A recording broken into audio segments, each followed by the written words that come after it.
We crossed the hall again on our way to the entrance. As we did, we once again spotted that witch's portrait. However, spotted is probably not the best word to describe that experience.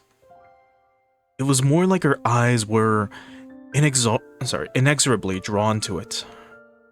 That woman's eyes, with their sage-like glamour, definitely had the power to make those who viewed it stand rooted to the spot. 魔女ベアトリーチェか。本当かね。バトラ信じてない？ Back when we had asked what this picture was, the first person to tell him had been Maria. Therefore, when Battler showed signs of doubt, Maria must have felt that Battler didn't have faith in her. Of course, that wasn't what Battler meant. Maria ran up to the portrait and began banging on the plate hanging below it. Maybe the title of the portrait was written there. Maria, trying to prove that she wasn't lying, obstinately continued to hit the plate. ああ、悪い悪い。別にマリアが言ったのを疑ったわけじゃないぜ。バトラ納得。When he patted Maria's head and apologized, she seemed to accept it, sticking out her chest and proudly oohing. What a line. なに我が最愛の魔女ベアトリーチェ。懐かしき故郷を貫く。って、なんだこの怪しげな長い碑文はよ。The plate did have the title of the portrait written on it, but it was much too big to contain only that. Beneath the title was what appeared to be a long epitaph. Oh no, just like Inuma Musume. If you just skimmed over it, several unnerving words would jump out at you. すげえだろそれ。じいさまが書かせたものだよ。意味深だろ？マ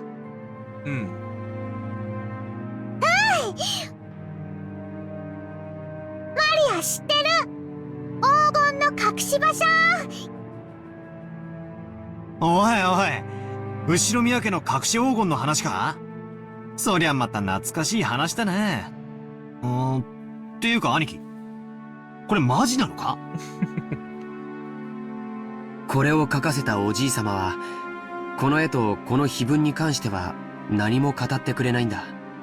でも、親類たちの間では、おじいさまの黄金の隠し場所を記したもので、Is that what we're going to be fighting over? I wonder. この謎を解いた者に、家督と黄金のすべてを譲るという意味ではないかと、もっぱら囁かれてるよ。God, if fucking Battler of all people solves this, like the resident idiot figures it out. マリア聞いた、マリア聞いた。黄金いっぱいいっぱい。さてな、10トンの金塊なんてね。私はちょいと眉唾だけどな。しかしよ、こんな碑文を読んじまうとマジかなって気になっちまうな。I think I already explained grandfather's upbringing, but let me also mention the Ushiromiya family's legend of the gold. Grandfather succeeded the Ushiromiya family after it was destroyed in the Great Kanto earthquake, and by successfully riding the stormy seas after the war, he managed to accumulate great wealth. That much of the story everyone knows. However, this is where the strange part begins.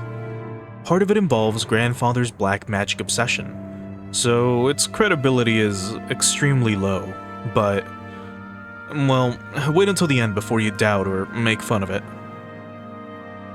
After the war, grandfather correctly predicted what the future would hold and won in a huge gamble, accumulating a vast store of wealth. But there's a mysterious legend about how he gained his initial funding. Grandfather came from a branch family and had no connections in the business world or the financial world.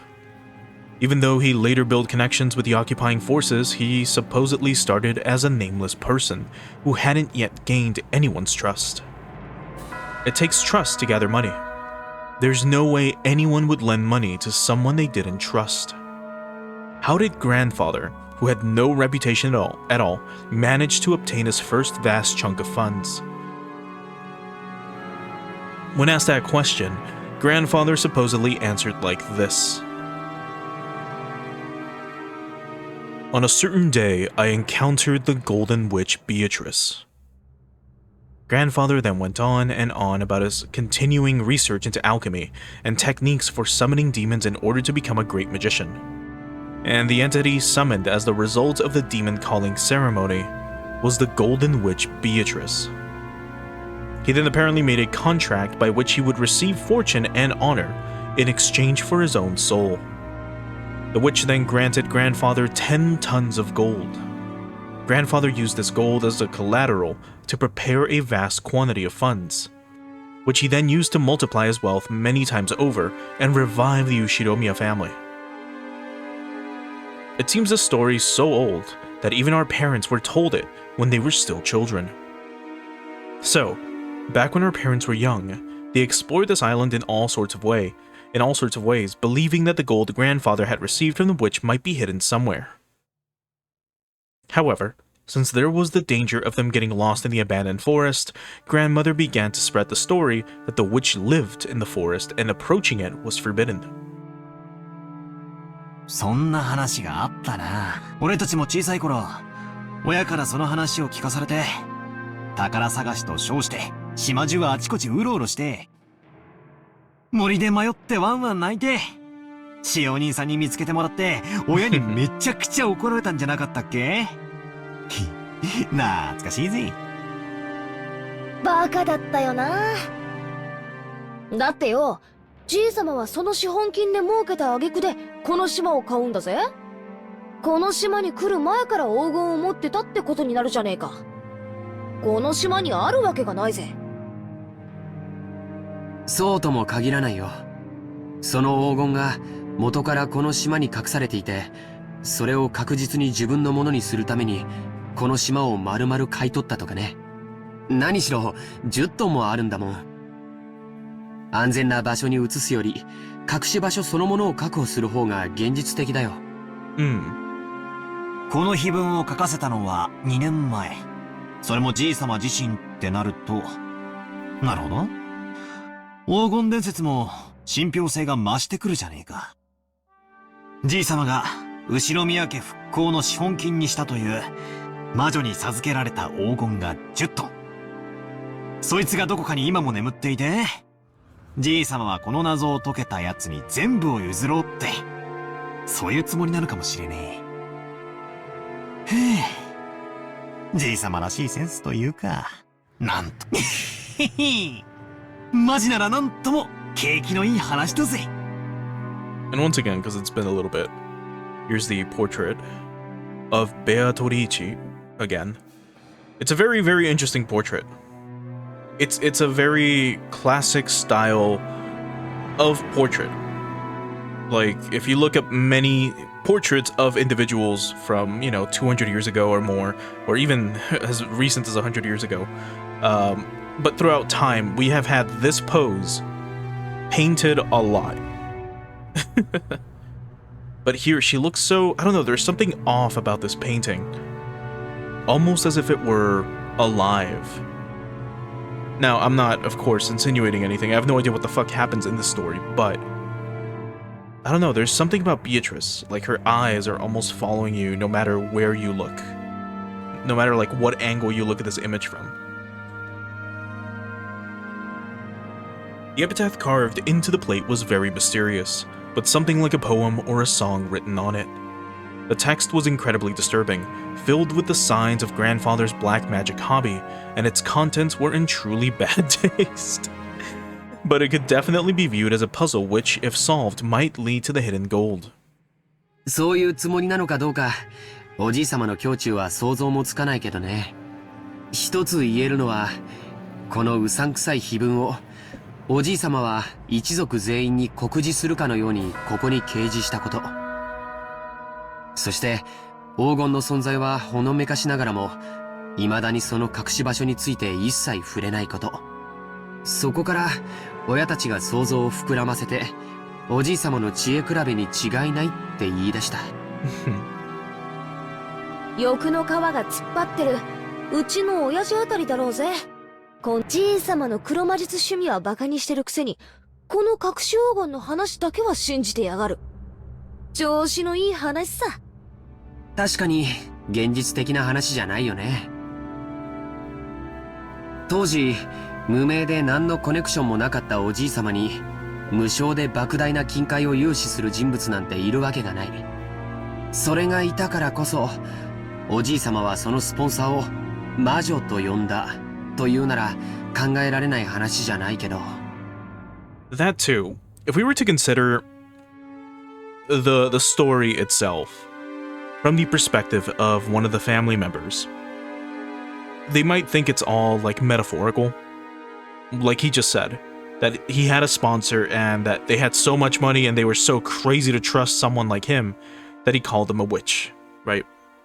It could be that. Like, that'd be a very interesting take, where they're like, oh yeah, no, like, Grandpa just had an insanely rich patron give him money. So it's an interesting way of seeing this, because again, in general, well, one, to the average person, like, magic doesn't exist. Black magic certainly doesn't exist to them. And even back in the day, a very common thing to do was to immortalize your patrons or sponsors in some way, shape, or form. I won't go too much into this, but like, for example, if you were a part of the English court in like the 1600s in England, right? And you were a poet or a writer, the way you would become immortalized, or the way you would, the way you would write stuff, or the way you would get stuff published is by having sponsors. And the way you would have sponsors is by making like first edition printings or like unique versions of a book and then providing them to that individual. So imagine, again, you want to write a book, you find someone that is willing, that likes your writing, someone that you sucked up to, you know, someone whose ass you ate in order to actually, you know, get them to like you. And then you're like, hey, I was thinking of writing this book. And they're like, you know what, I'll give you the money to print it. And what you do is, you know, you would give them a copy of the book specifically for them that had some sort of thank you message written somewhere in the book, usually like in the first page, or dedicated to so-and-so, right? Whomever being your patron. And then they would give you money to print it, and then it would be, you know, shared amongst the other wealthy individuals and so on and so forth. The same thing would happen with artists, like painters. They would pay their sponsors by doing something like this. They would honor them with a painting. So, as far as we know, Grandpa is insane. And he's either madly in love with Beatrice, he's a fucking idiot who was charmed by Beatrice, or he's doing what anyone from this era would have done, which is immortalize their sponsor with a painting instead of something like a poem or a book or whatever. And here he's got this giant fucking painting that you will see no matter what the second you walk up those stairs. Anyway. でもよ、10トンだぜ、10トン。一体現金に直したらいくらくらいになるんだ？っていうか、とんでもない量になるはずだぜ。とんでもない量だよ。人類が有史以来発掘した黄金はせいぜい10万トンって言われてる。人類の歴史が手にした黄金の1万分の1を個人が手にしてるっていうのはとてつもないことだよ。Right. それが一箇所にあり、しかもそれをおじい様にポンと貸し出せるような魔女。ただものじゃないね。Right, because just again, for a sense of scale, remember, it's 10,000, it was 10,000 metric tons, right?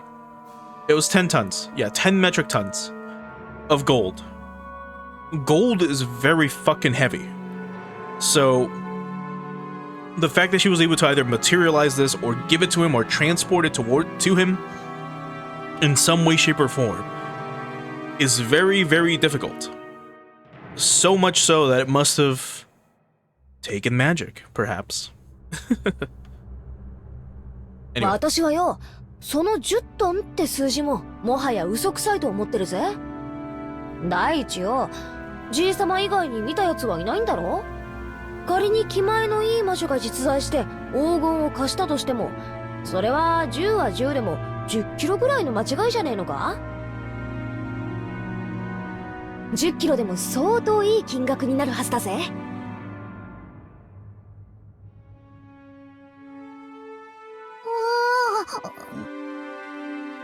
10キロの黄金っていくら？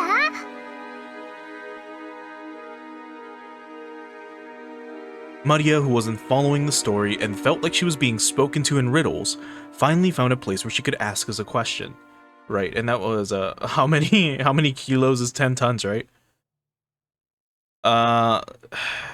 It's like 9,000 kilograms or so. Just about, like 9k kilos is 10 tons. It was a question I also wanted answered right then. Whether it was 10 kilograms or 10 tons, it still felt like a huge amount, but I had no idea exactly how huge. George Aniki folded his arms and tried to remember the market price of gold.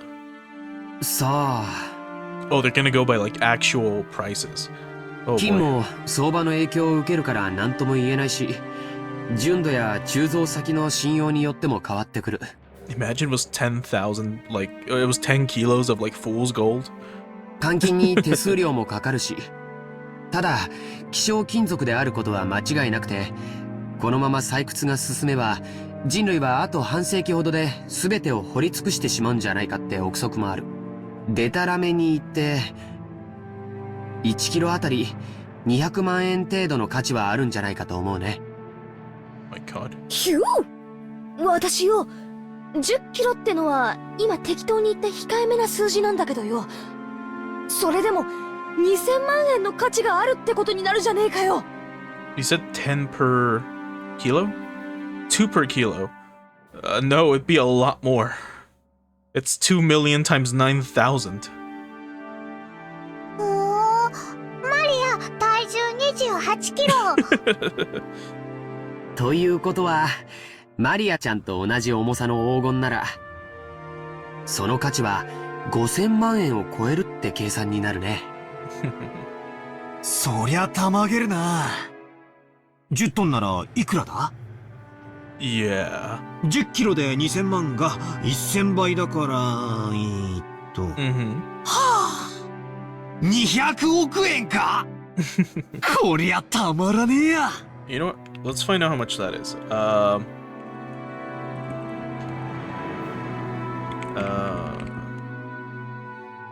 much would that be at, you know, at a price from 1983?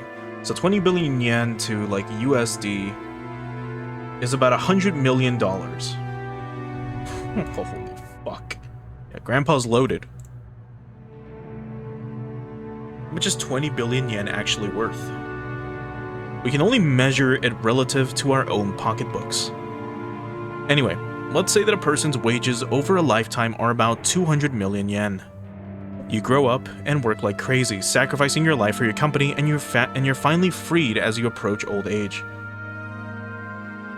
Everything including retirement money might add up to about 200 million yen. In other words, that's the amount of money that'll be made throughout a human's life. No, you could even call it the value of a life. So 100 times that sum is an unbelievable amount of money. If you work from age 20 to 60, that's 40 years of work. So it's equal to 4,000 years of work wages. If you worked every day starting from the Jomon period, you'd only reach that number about now. And when was the Jomon period in Japan? 200, was it like 200 years ago? No, the Jomon period is from 1400 BC to 300 BC. Oh god. So yeah, 16,000 years ago. So if you started working 16,000 years ago, you'd have that money right now. 200億円ってすごい？ Mm-hmm. ああ、すげえよ。マリアの大好きなショートケーキだったら、多分一生かかっても食い切れないくらい買えるぜ。でも200億円という現金ならいざ知れず、それと同等の金塊がひとところにあるなんてとても現実的とは思えないね。さっきも言った通り、黄金は非常に重くて財産をまとめておくにはちょっと便利とは思えないよ。ものすごい額面の有価証券とか、ものすごく価値のある宝石とか、そういうものなら考えられなくもないけれど、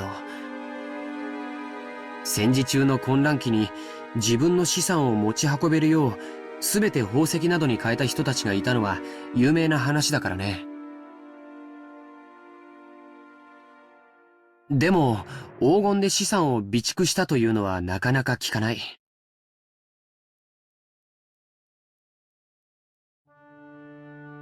確かに重いけどよ、国際的に一番信用されてて価値も安定してるし、意味はあるんじゃないのかな。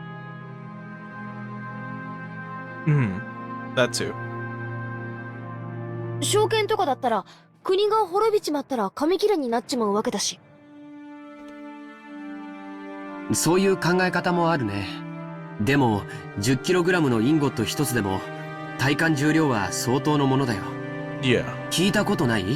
It's so 50キロ dense. の人間は背負えても50キロの俵は担げないって。それだけの莫大な重量の金塊を個人が所有するリスクと手間は計り知れないね。Right, not only that, like, wouldn't,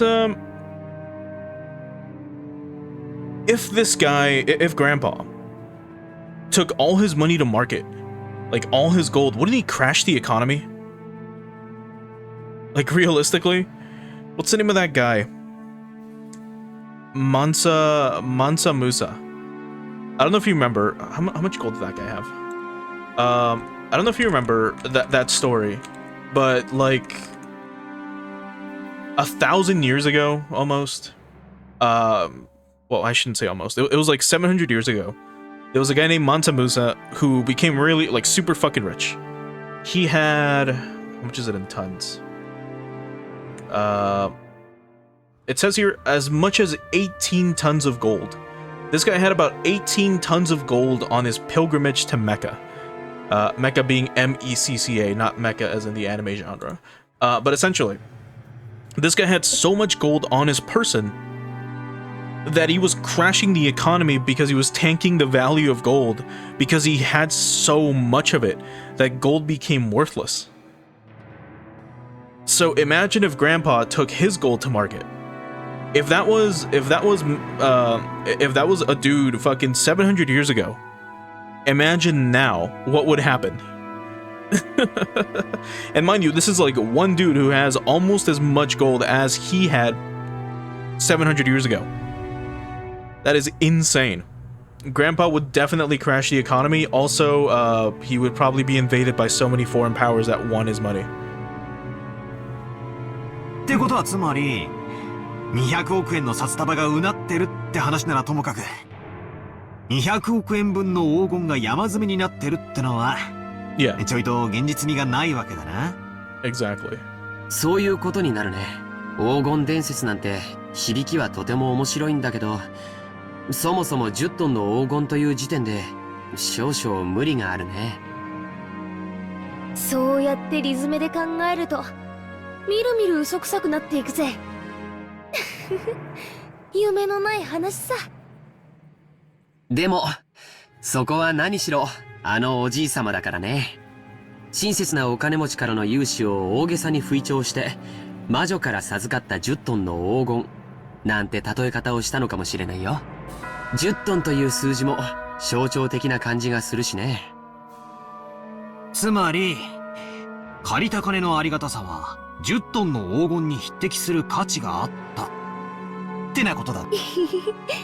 じいさまに大金持ちの勇敢マダムが気前よく恵んでくれて、そのご婦人を魔女と呼んだってことじゃねえのか？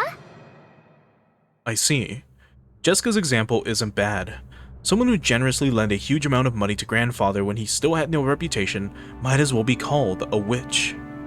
Furthermore, grandfather actually did use that money to build a vast amount of wealth later on. The fact that this person was so great at judging people might also justify calling her a witch.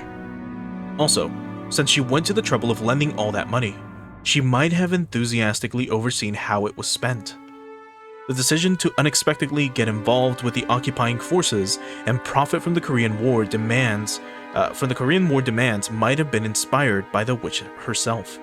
That might explain why he claimed to have received both wealth and honor from her. なるほどな。ってことはつまり、この魔女様は、後宮家復興のための資金を恵んでくださった。復興となりゃ、じい様が感謝の気持ちを込めて、こんだけでかい絵を描かせて掲げさせたってのも、なるほど、おかしい話じゃないのかもな。Right, it's like what I just mentioned a bit ago about sponsors and everything.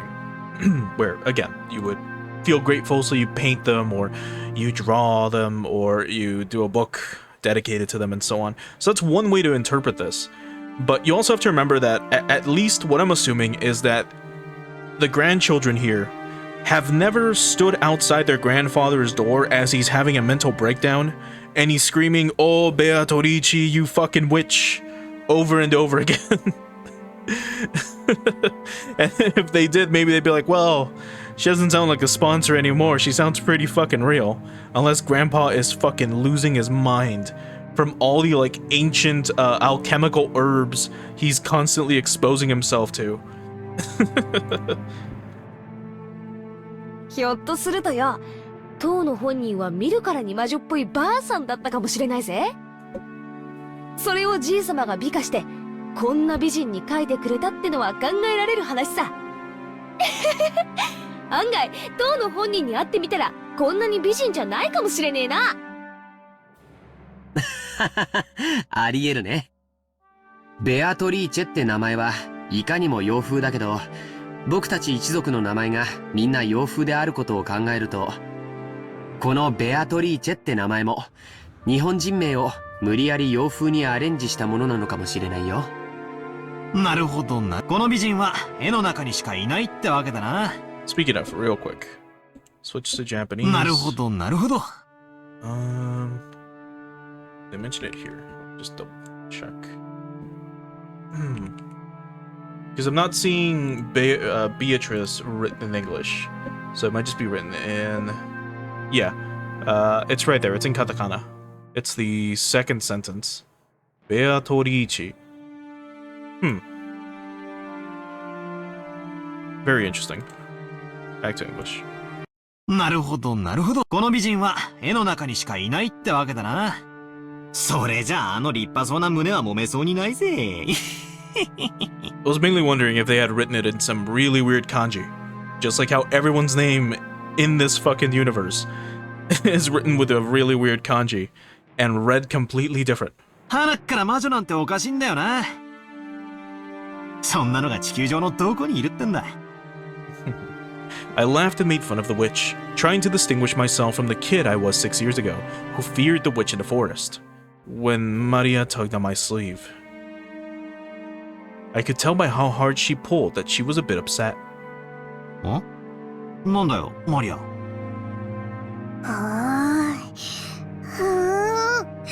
ベアトリーチェはいる。Maria stared up at me. She had on her usual sour look, but I could tell she was angry by the color of her eyes. 魔女いる。魔女はいる。なんだよ、そりゃいるだろうよ。テレビをつけりゃアニメとかによ。いる。魔女はいる。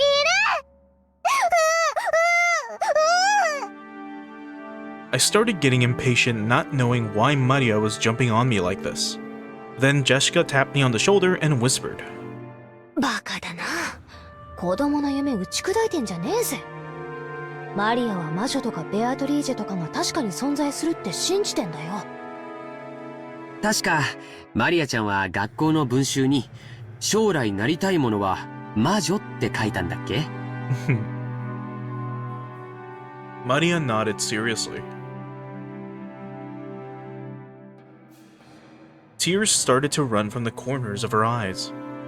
You see, to a girl who wants to become a witch in the future, the existence of Beatrice was proof that witches do exist in this world, and was therefore an image that she yearned after and admired.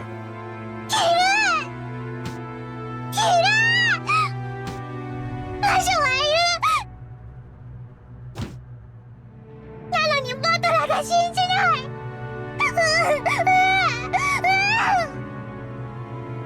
うん、いるよ。魔女お兄ちゃんは信じるよ。George Aniki kneeled down and hugged Maria's head.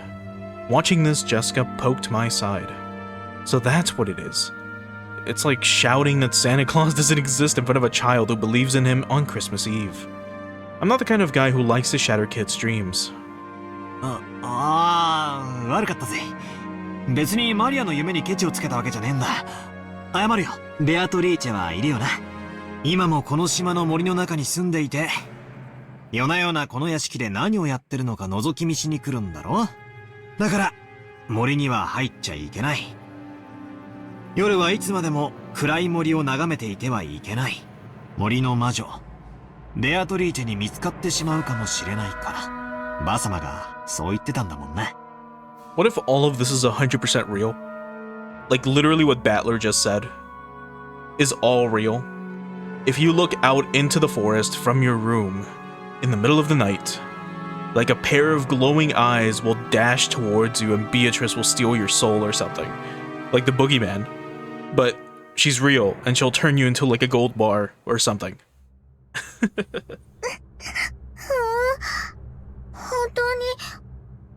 本当にバトラーは信じる？おお、信じるぜ。ケチをつけて悪かったよ。ほら、仲直りしようぜ。I stuck out my hand, Maria grabbed it with her tiny hand, and we made up. Maria didn't grumble any more than that, so George, Aniki, and Jessica were relieved. あら、皆様、ここにいらっしゃられたんですか。てっきり海岸へ行かれたとばかり。Shannon, carrying a basket, was surprised to find us all gathered in front of the portrait. シャノンか。いやさ、バトラはベアトリーチェの肖像画を初めて見るからさ。Well, second, but anyway. まあ見とれてたってわけだぜ。そうですね。ベアトリーチェ様って本当にお綺麗です。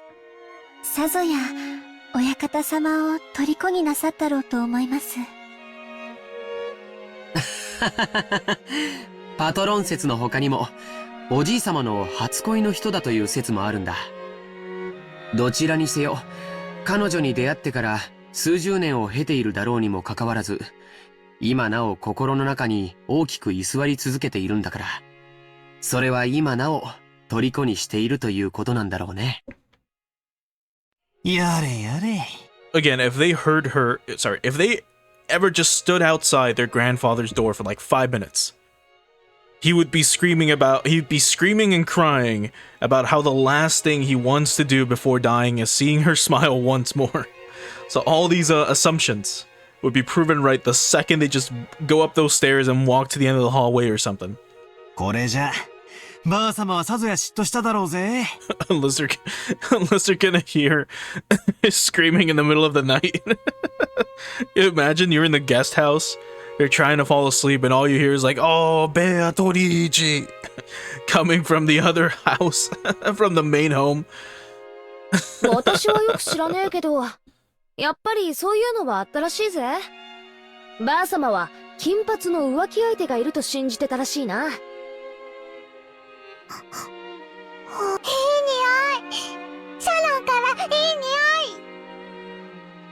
Maria, sniffing, approached the basket Shannon was holding with interest. After hearing that, I noticed a fragrant scent with a touch of vanilla. 申し訳ございません。熊沢さんからこれを皆さんにお届けするようにことづかりました。なんだろう。素敵だね。クッキーだ。クッキー食べたい。クッキー食べたい。お召し上がりいただけますよ。でも、Would it be appropriate to serve cookies in a place like this, in front of the portrait? Shannon sent us a glance that seemed to ask what we wanted to do about it. Well, yeah, I guess eating here would be bad manners, generally speaking. マリア、ここじゃなくてよそで食べようぜ。クッキーをお弁当にピクニックに行こう。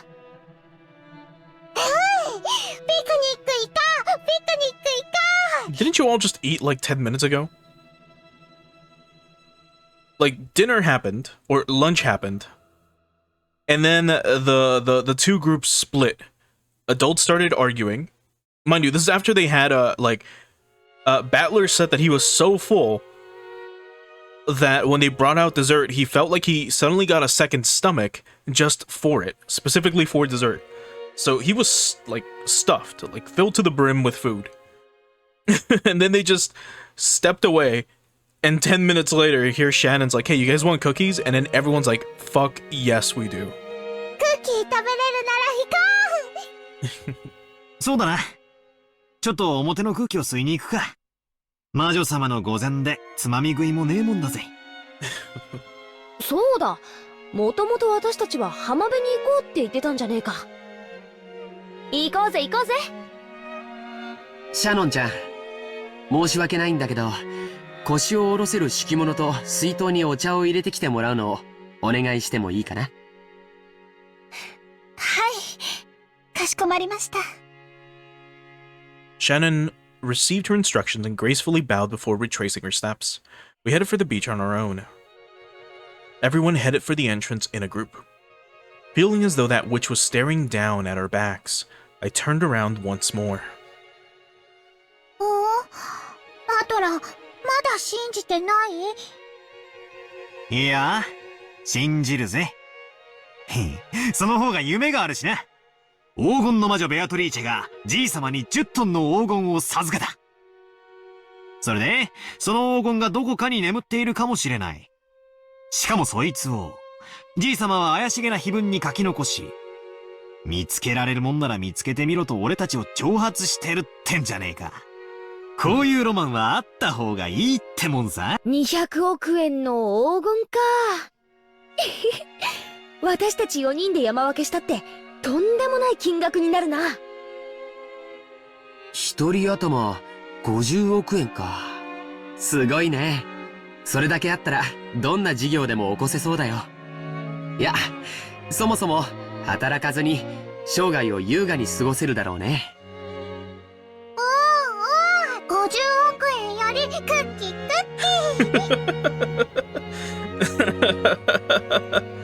Yeah, fuck the 5 billion yen. I want cookies.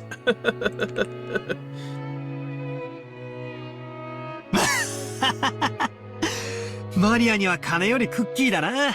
しかし、50億円か。夢のある話さ。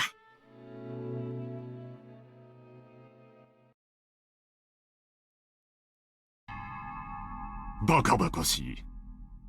That reminds me, like I've seen a few videos where they ask children something like, "Would you rather have $1 or one Oreo cookie?" And the kid will be like, "I want one Oreo cookie." And then you ask them again, like, "Do you want $5 or 5 Oreo cookies?" And they will take the 5 cookies every single time. So if they were to ask Maria, like, "Would you rather have 5 billion yen or 5 billion cookies?" まさかお前たちは親父殿の黄金伝説を本当に信じているのかね。魔女が黄金を与えた云々はさすがに信じねえさ。だが黄金の話だけは間違いじゃない。お父様が出自不明の金塊を持っていたことは複数の筋から確認されているわ。死んだマルソーの会長は生前、お父様に某所で積み上げられた金塊を実際に見せられたという。お父様はそれを指して、10トン分あるとはっきり明言したわ。老いぼれのざれ言じゃないか。親父殿と一緒に存在しない黄金の存在をでっち上げただけだ。取るにも足らない。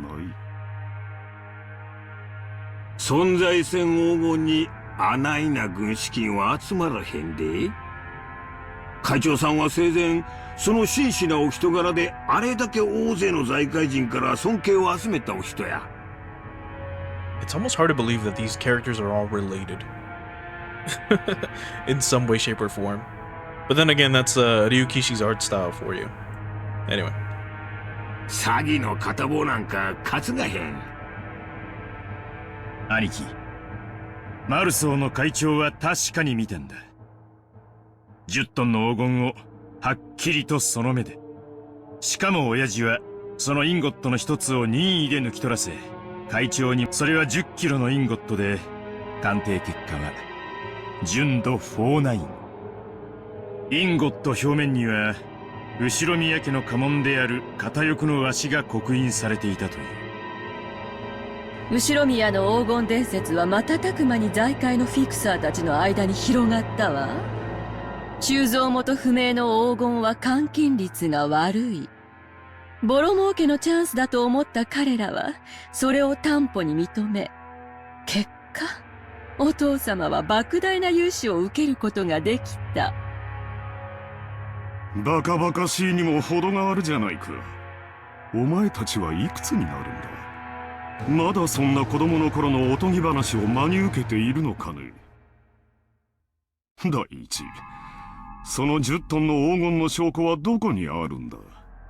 親父殿と親交の深かったごく一部の人間のざれ言だけじゃないか。もちろん口伝だけさ。でもよ兄貴、親父が調達した莫大な金はそれに見合う担保が必要だった。仮に黄金がデマでもそれに匹敵する価値あるお宝を親父が見せたのは紛れもない事実じゃねえのかい。都市空間の親父殿が作った黄金幻想さ。ありもしない黄金をあるかに振る舞い、スポンサーたちを騙したんだ。一世一代の大博打だったのだろう。運よくその資産の運用に成功できた。もし当時の外需拡大がなかったら後宮家の再興はならず、親父殿は世紀のペテン師として追われていただろう。じゃあクラウス兄さんは黄金など最初から存在せず、全てを通す。もちろんさ。だから十分な成功を収めた後には黄金幻想など面倒なだけだった。だから親父殿は魔女だの黒魔術だのとわけのわからないことを後に言い出して信憑性を薄めたのさ。つまり黄金幻想がでっち上げであることを明かしたのだよ。魔女に黄金を授かったなどと言えば、もはや誰も黄金の存在を信じたりはしまい。あるいはお前たちのために言い出したのかもしれないな。なのにありもしない黄金を遺産分配に含めて議論しようというバカな息子たちが現れる。ローザ、まさかお前までこんなでっち上げを信じてるって言うんじゃないだろうな。 And again, this entire scene that we're having is just another, like, you know, demonstration of Ryukishi's great writing, where we just had an entire scene of, you know, what the story is all about, what the witch is all about, how grandfather got his gold, and all that. And we got it from the perspective of, you know, kids for the most part. But now we're having a contrasting scene where now it's adults talking. And you have some that are like, yeah, the gold is real, and then you have this guy. You have Rudolfu, who's like, or not Rudolfu, this is Rudolfu is a battler's dad. You have this dude, whose name I forget. And he's like, you seriously think the gold is real? You think our dad was that successful? There's no, like, yeah, he made money, but there's no way he made that much fucking money. Where's he gonna pull 10 tons of gold out of? Did they come out like magic? Like, did he create them out of thin air? Like magic? And this is like all supposed to make you start wondering, is the witch real or not? Is the gold real or not? And all this shit should be like, you know, running through your head. You should have a little hamster wheel spinning like crazy and thinking about this. 私はお父様が本当に黄金を持っていたかどうかを確かめることはできない。でも、お父様の4人の子供の一人として。ほう。ローザも言うようになったじゃないか。なるほど。お前たちはこう言いたいわけかね。私が黄金を独り占めしようとしている、と。兄さんが莫大な軍資金を調達したのは事実。それが、お父様の個人資産の横領では断じて、つまりはそういうことよ。兄貴はすでに10トンの金塊を見つけてるんじゃないかって、俺たちはそう見てるのさ。バカバカしい。そんなものは元より存在しない。Can you imagine he already spent it all? He found the 10 tons, he already melted it, refined it, traded it. じゃあ、説明なさいよ。お父様の財産の横領、お父様の隠し黄金。そのどちらでもないなら、どうやってあれだけの軍資金を調達できたっていうの？私にも政界財界に友人が多くいてね。彼らから協力を得ただけに過ぎんよ。それについてお前たちに説明する義務はない。分かっているだろう？話せぬ方面の筋もある。兄貴がそうだと言い張るんならそれでいいさ。でもよ兄貴、親父は長くない。来年の今日まで生きてるなんて誰にも保証できねえんだぜ。親父が死ねばその時点で遺産相続だ。俺たちは全員の立場から中立な弁護士と会計士を立てて親父の財政状況を調査させるぜ。その時、お父様の資産に兄さんが不当な干渉をしていることが発覚したなら、お分かりね。何の話だかさっぱりわからんね。妻でなくても憤慨したい気持ち。Oh my god. お父さんの黄金は、もちろんお父さんの財産や。表に出せん金やっちゅうのも分かっとる。しかし、4人に公平な権利があるはずや。つまり、兄貴が黄金を独り占めしていないかどうか、兄貴についても財務状況を調査させてもらうぜってことなのさ。いい機会じゃない。兄さんの言うところの友人知人にバックアップしてもらったというところを証明なさいよ。And also, hey Billy, thanks so much for the resub. You don't have to, but I appreciate it. 私たちはくだらない疑いを持ってしまったことを潔く謝れるわ。ねえ、ローザ。そうね。クラウス兄さんこそ話をはぐらかしてるわ。Right, Klaus is his name, not Rudolph. やましいところがないというなら、証明してくれればいいだけの話なのに、兄さんはまるで取り合おうとしてくれない。だがまあ、兄貴の立場にも配慮するさ。親父の名代ということで、俺たちより一つ多く責任を背負ってるところもあるだろう。今まで散々気楽に過ごしてきた俺たちが、それを察しないでブーブー言うのは、こりゃフェアな話じゃないぜ。ほう、さっきから落とされたり持ち上げられたりと忙しい。本題に入りたまえ。つまりな、お父さんの財産をあれこれ調べて重箱の隅をつっつくんはブスやないかって話なんや。クラウス兄さんの言う通り、うまく説明できん金の動きもあるやろ。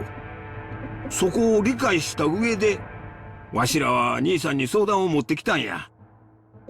お互いにとって悪うない相談や。相談？ほう、ほう。遺産分配時に向かってくるのか。今日まで親父の面倒を見てきてくれた兄貴のご苦労を最大限に汲み取り、分配に寛大な理解を示そうってことさ。間違えないでよ。別に私たちの権利を放棄するって言ってるわけじゃないのよ。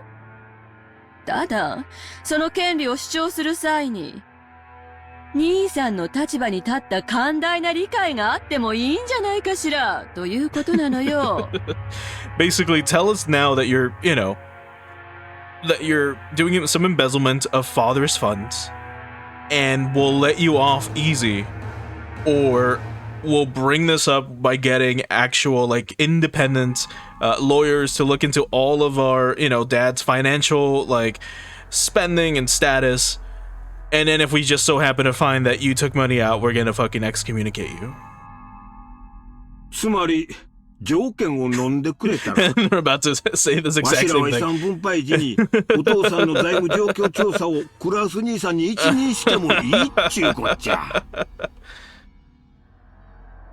All of the siblings from Ava downward suspected that Klaus was trying to steal their father's wealth. So letting Klaus report the state of that wealth was extremely contradictory on a huge concession. If, as they claimed, Klaus was actually embezzling money, Klaus would be able to hide that fact.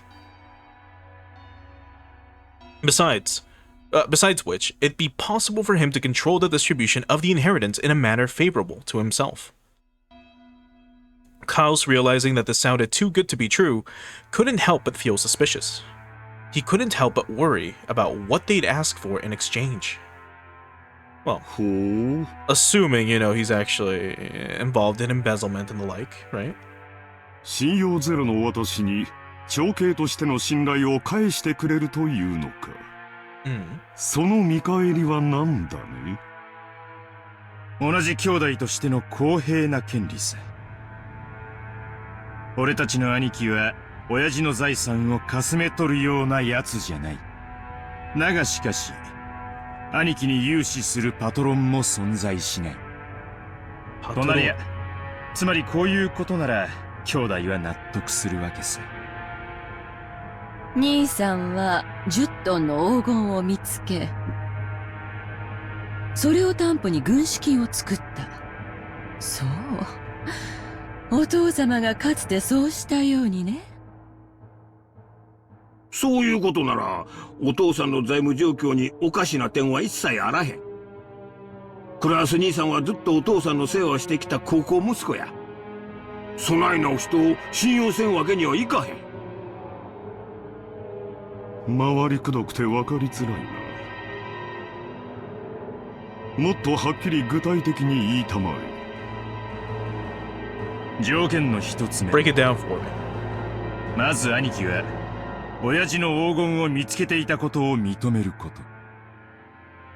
ありもしない黄金を私が持っていると認めろと。条件2、その黄金について兄弟の取り分を認め、これを支払うこと。バカめ。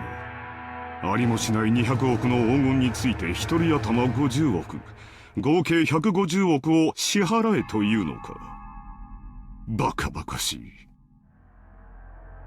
最後まで聞きなはれ。そない大金出てくるのは分かっとる。でけへん取引はするつもりないで。もちろん黄金の取り分についても、クラウス兄さんの今日までのご苦労を十分にねぎらって換算するつもりや。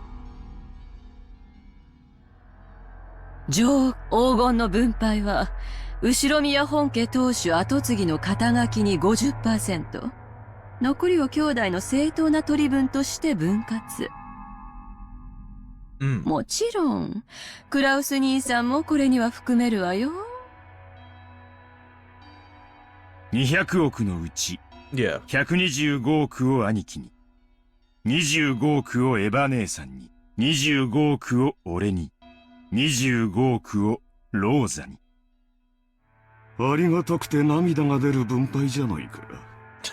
存在しない黄金のためにお前たちに75億支払えというのかね。何よ。兄さんの取り分は私たちの5倍じゃない。私なら踊り上がっちゃう好条件よ。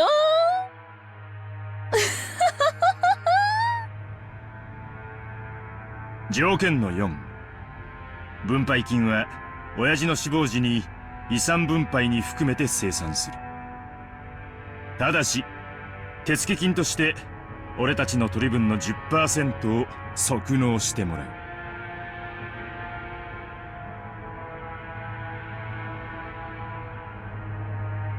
支払いは来年3月までだ。どや、クラウス兄さん。お父さんの財産をめぐる信頼を回復する絶好のチャンスやないか。さすがに75億の大金はお父さんが亡くなってからやないと無理やろ。だが手付けの7億半はなんとかできんこともないんとちゃうか。半年で7億ってのはちょいとしんどい話だが、政界財界に友人が多いってのが自慢の兄貴ならなんとかできるだろう。本当なら今すぐ75億を一括で払ってもらいたいところよ。でも兄さんの立場に配慮してとりあえず1割を納める誠意を見せてくれたら、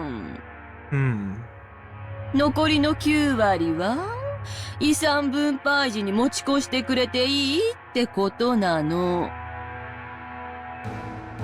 ね、1割程度の誠意なら兄さんにだって示せるんじゃない？ So, one other thing to consider. I'm pretty sure even back then, in the 80s,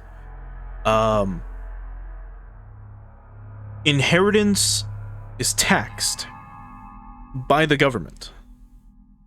And looking it up, apparently the tax ranges from 10 to 55%, depending on the total value of the estate. So that's how much would be taxed by the government.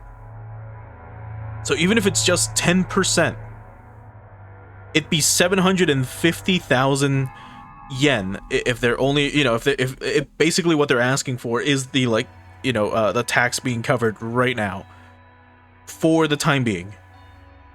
But just imagine, again, if they tried liquidating or just handing out the 2.5 billion to each individual and then the 12.5, that shit would be taxed out the ass by the Japanese government, assuming they do this all above board. But knowing them, they probably won't, if the 10 tons of gold is real.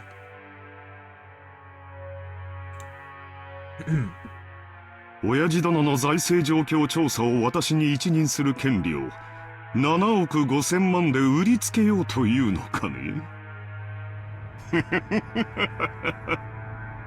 上等じゃないか。お前たちも成長したものだ。この私に取引を持ちかけられるようになるとは。これらを兄さんが飲むなら、私たち兄弟はお父様の財産状況調査を兄さんに一任する。ただし、その調査結果は公弁の対象となる。当然よね。75億分、私たちの取り分が減るように調整されちゃったら悲しいもの。原則的に文句は言わねえつもりだ。兄貴が綺麗にやってくれたならそれでいい。よっぽど露骨なことをしなけりゃ、俺たちはことを荒立てるつもりなんかねえんだぜ。Well, right, I don't know these people, so I don't know how they do business. For all I know, they got their wealth from, you know, connections and then also just abusing every single fucking loophole that they can, right? But assuming they don't do this above board, then yeah, they're all probably gonna get their fucking 2.5 billion.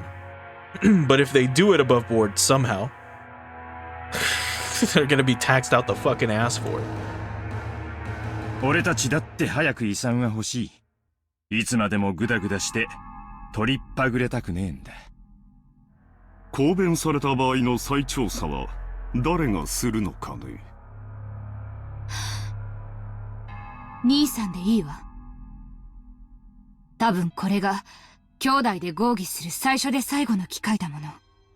そんなことにはならないと信じてる。ローザもたまには言うわね。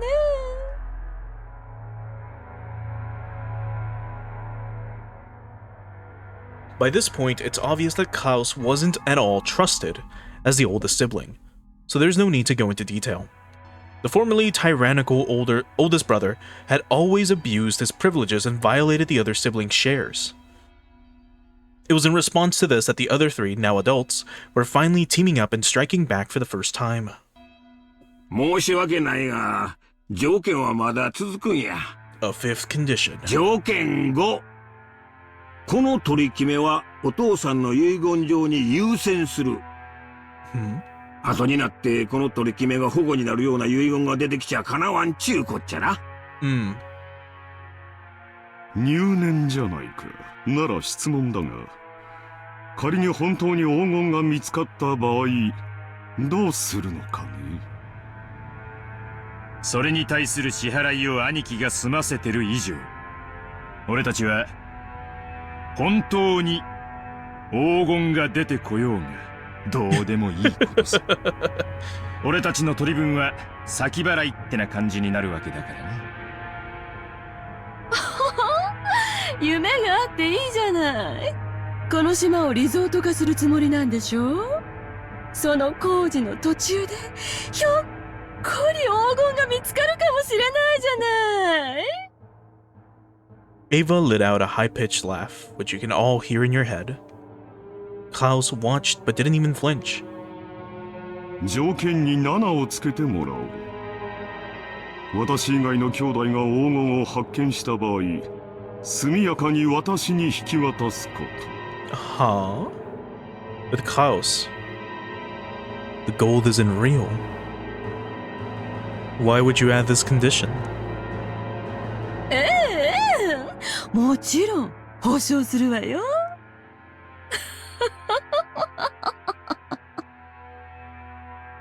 It was a play on words. Of course, the others, who were forcing Klaus to pay money for some non-existent gold, wouldn't save Klaus his portion if they actually found it. From the beginning, this deal had been nothing more than a threat directed at Klaus. Regardless of the actual facts, it was still extremely likely that Klaus was embezzling his father's assets. When Kinzo faced death at last and had his inheritance distributed, some unpleasant facts would surely come to light. That could easily become fatal to Klaus.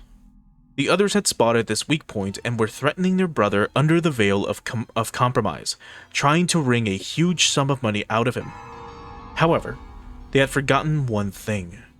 They'd forgotten that their brother's brain moved so swiftly, at least when it came to cunning and guile, that they'd been forced to band together to combat him. While Ava couldn't stop smiling, sure of her victory, Klaus let out a gloating laugh to show how relaxed he was. とても良い話じゃないか。私もお前たちとの関係が疎遠になっていたことには非常に心を痛めていた。この条件を飲むことによって兄弟間の関係が再び有効なものにできるなら、喜んで話に乗らせてもらおうじゃないか。喜べ、ローザ。取引は成立だ。Now, before we continue, if we think about this story, or if I try to metagame things a little tiny bit, in Higurashi, you had 8 chapters, right? And each chapter basically followed the same structure. It's a week or it's some time before the Watanagashi. The Watanagashi happens, and then something after the Watanagashi happens again. And whatever happens before the Watanagashi, during the Watanagashi, and after the Watanagashi changes depending on the chapters that you play through. So for example, with chapter 1, you had Keiichi being, scared by the town into thinking that, everyone in Hinamizawa is, I don't know, some fucking killer, and that they have a ritual each year where they sacrifice 2 people. He ends up going insane, he claws his throat out. Chapter 2 begins, and it's something completely different. Now what if that is the loop for Umineko, where you have to find out whether or not Klaus is embezzling his father's funds? And maybe, and if it's not him, maybe it's another sibling. What if someone's framing him? And so on and so forth. Those are currently, things that are running through my head. For all I know, that's completely irrelevant. And Beatrice is real, and she's just fucking waiting for all of these people to kill each other.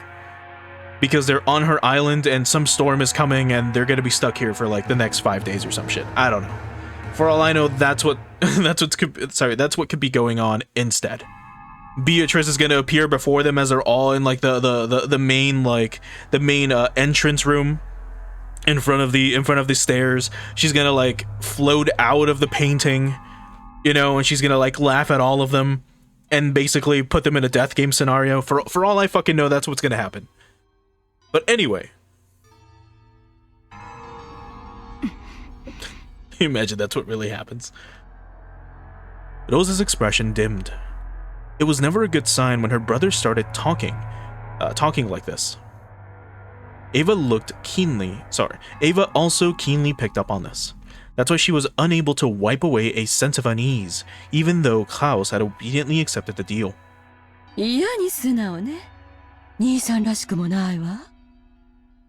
それはひどいじゃないか。私に下心があるというのかね。あるわけもないさ。お前たちと同じだ。Just the same as all of you. He seemed to emphasize just that one part. The color of Rudolph's face darkened. To him, it sounded as though Klaus was saying, I have a plan similar to yours. So Rudolph panicked. He rushed to bring this nearly resolved discussion to a conclusion. ならいいんだ。じゃあ兄貴、ここにサインをもらえるか？今の話を書き出した俺たちの誓約書だ。人数分ある。同じ内容に全員がサインする。Rudolph took 4 written contracts out of his breast pocket that had the details of their deal written on them. クラウス兄さんの提案した条件7ももちろん今から追記するで。安心したってな。兄貴、ペン使うか？ Rudolph took a fountain pen out of his breast pocket and offered it to Klaus. Klaus made as if to accept it, but then with a small laugh, he drew back his hand without taking it and spoke. 実は、この取り決めを確かに履行するために、1点だけ修正を提案したい。We sign it in blood. As soon as Klaus said that single sentence, all of the siblings felt as though something ominous was creeping up their backs at the same time. ダメよ。もう決まった話よ。黙ってサインを。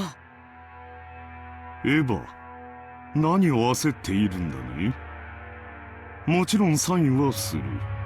お前たちに黄金の分け前、75億円、親父殿の遺産分配の時、きれいさっぱり清算することも約束する。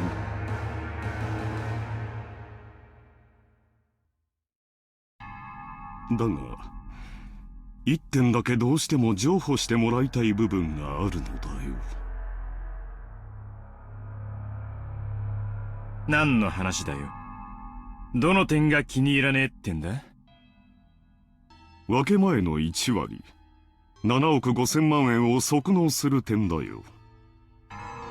お前たちの指摘通り、私の財政状況は決して裕福ではない。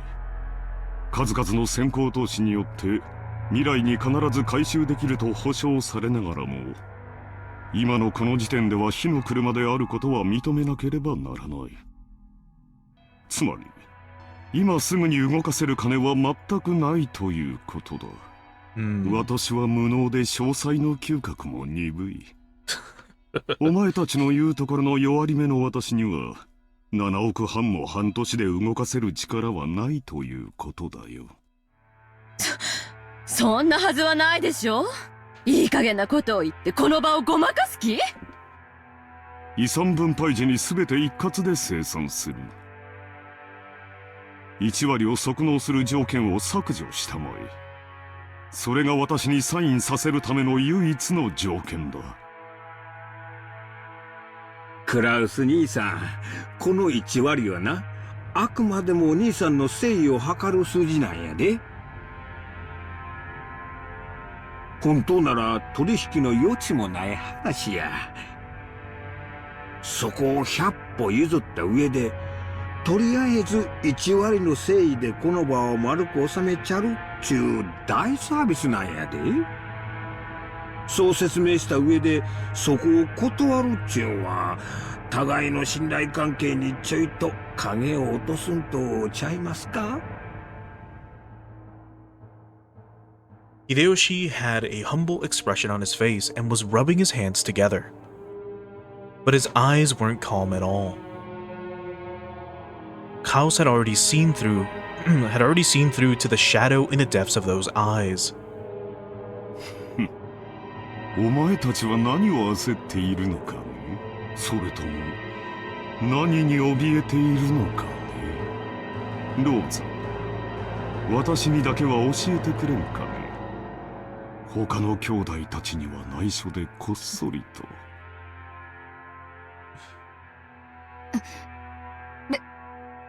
別に私は。よせよ兄貴。俺たちは兄貴がサインするかしないかしか聞いてない。妙な勘繰りも交渉もなしだ。 Before I forget, this bit is also a little weird. The signing part. Now, unless these guys are extremely Western, in Japan, like, it's not really common to sign for things with a pen. As in, like Rudolph pulled out a fountain pen and handed it to his brother. He was like, hey, do you need a pen? They normally use, what the fuck's it called? A hanko? I believe it was. I believe that's the name of it, a hanko. And a hanko is basically a stamp with like your family name on it, with the kanji of your family name. So let's say you get a package delivered from like Amazon or something, they knock on your door, and then you have to sign for it. So you pull out your hanko, you know, it's like it's a stamp, right? And it's usually red, like the ink is usually red. So you just, they tell you, hey, can you sign here? You pull out your hanko, and then you press it on the paper, and that's it, you signed for it.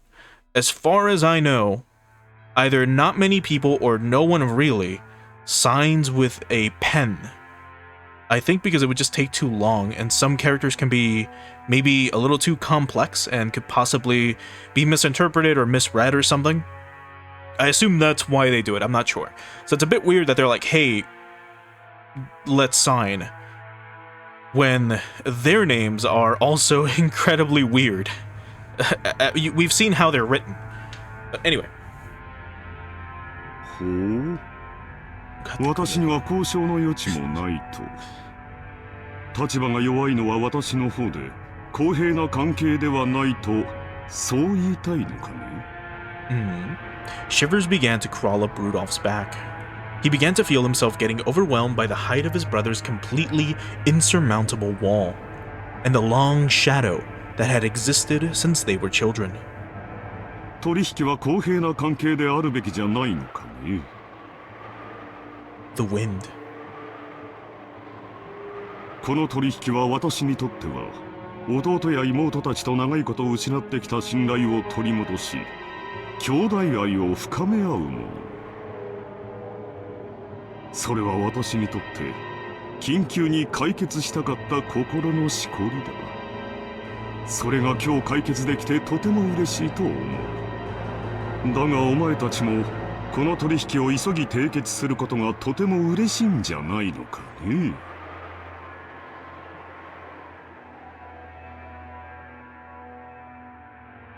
Kao stared at each of his siblings. They avoided his gaze with animal-like instinct. Only Hideyoshi, was slow in avoiding it. So he was caught by Klaus's gaze. 秀吉兄さん、あなたの会社非常に好調子だそうじゃないですか。トントン拍子で上場を果たし、業績も株価も右肩上がり。実にお羨ましいことです。うちの人の話は関係ないでしょ。だが株主たちに対する還元を怠ったのが悪かった。そして上場した時に足回りを固めきらなかったのもまずかった。気づいた時にはたちの悪い連中に自社株をだいぶ買い集められていたらしいじゃないですか。なんでそんな話知っとるんや。秀吉さんと同じですよ。私に融資する人間などいないと裏を取れる程度に、私も秀吉さんの裏を取れるのです。そんな不思議がることはないじゃないですか。Klaus grinned broadly. In contrast, Hideyoshi's face was rapidly turning pale. Hideyoshi's company was a restaurant chain management company that he'd started from nothing. Thanks to Hideyoshi's management efforts, the company had achieved success repeatedly, expanding its range, and a petition to make it a stock-listed company had recently succeeded. The greatest advantage of being in the stock holding system is that you can sell stock certificates and gain a large amount of financing. That amount tends to be far greater than a business's normal profits. So, this is an extremely effective way to gather massive funds to expand a business even further. However, in exchange for financing the company, the stockholders gain certain rights. They're given rights that allow them to observe and guide the company they've invested in, leading to profits even greater than their original investments. This right is guaranteed to the stockholders, and they sometimes use it to dismiss ineffectual management. The right allows them to keep an eye on management and prevent the money they've invested in the company from going to waste. However, if they use it forcibly, they can eject the former management and take over the company. After all, dismissing management and nominating new management are powers held by the general body of all shareholders. That power is determined by the majority decision of the stockholders, and people who hold more stock get to cast more votes. In other words, if some person or group holds a majority of the stock, they can freely chase out the old management and make the president anyone they'd like. If they want, it's also possible for them to make themselves president. Most companies take various defensive measures to stop malicious people from buying up their stock and threatening their position, like ensuring that lots of stock is bought by those close to them, such as company employees. However, Hideyoshi's company had only recently become stock listed, and he hadn't had the time to strengthen those defensive measures. Or maybe Hideyoshi was so engrossed in the management of his company that he couldn't properly understand the dangers of being stock listed. It's hard to say whether he should be viewed as a kind-hearted manager immersed in the work of management, or a foolish manager who had his feet swept out from under him. In other words, there existed some people who wouldn't let him get away with that naivety unscathed. They began repeatedly buying up stock in Hideyoshi's company, rapidly gaining such strength that they couldn't be ignored. They then sent anonymous documents to the shareholders in an attempt to gain control of a majority. The documents read, "The current management continues to make pointless investments and is ignoring the needs of the stockholders. Let us force the current management to retire, cut the current wasted investments, and let this company be born again as one that gives more back to the stockholders." It's very difficult to make the actual state of a company's management known. The fruits of Hideyoshi's sleepless nights and constant concerns for his company were cruelly distorted, and he lost the trust of his stockholders. Thanks to these efforts, this group had almost collected a majority of the company's stock.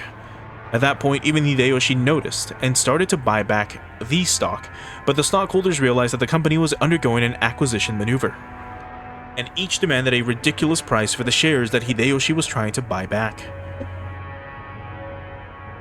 Nope. One sec. they continually tortured Hideyoshi, who had no leeway in the negotiation of the price. One of the certainties of capitalism is that the price will rise when two parties vie for the same thing. And one of the certainties of democracy is that the majority controls everything. So in the end, whoever manages to buy up the most stock wins. Put another way, whoever has the most money wins. Unless Hideyoshi could obtain a large sum of money at this critical time, he could easily lose all he had built so far. Therefore, more than anything else, he wanted a lot of the money right now. You couldn't wait for the division of Kinzo's inheritance, since no one knew when he would die. ルドルフの方も最近は大変だそうじゃないかね。海外は怖いとよく言うが、本当にそうらしいな。アメリカの裁判は極めて感情的に決まる。彼らは外国人に寛大な判決など出しはしない。先方と和解した方が結局は安上がりになると、弁護士に忠告を受けたんじゃないのかね。何の話？まあ仕事上のトラブルさ。大したことじゃない。金で切りのつく話さ。Kirie immediately guessed the meaning behind the subtle expression on Rudolph's face. Her husband had gotten wrapped up in some kind of trouble without her knowledge, and had been worrying over it alone. その通りさ。世の中なんだって金で蹴りがつく。失った兄弟の絆だって買い戻せるようにな。アメリカは権利侵害などにはうるさい国だ。What a fucking asshole. だが金さえあれば何でも和解できる。資本主義万歳だよ。万歳 indeed. もっとも、和解金は数百万ドルにも及びそうだとの噂もあるがね。That's a lot more in yen. Rudolph had been building a large amount of wealth with a certain type of niche industry. However, a niche is a niche. It definitely wasn't a business exposed to the light of day. An American corporate giant was trying to accuse Rudolph's company of violating their rights. For various reasons, it was thought that victory for Rudolph in this trial would be extremely unlikely, and he was being forced into an all-out surrender. But even so, there was a way for this to be resolved with money. If he could just pay that money, it might still be painful, but he'd be able to pick himself back up. But if he didn't pay, he'd lose everything. Therefore, more than anything else, he wanted a lot of money right now. ローザは清く正しい妹だ。危険なマネーゲームなどには手を出さない。だが、お人よしな性分が災いしたんじゃないかね。連帯保証人は気安く引き受けるものではないと思う。Oh no, she kaiji'd herself. Oh no, Rosa.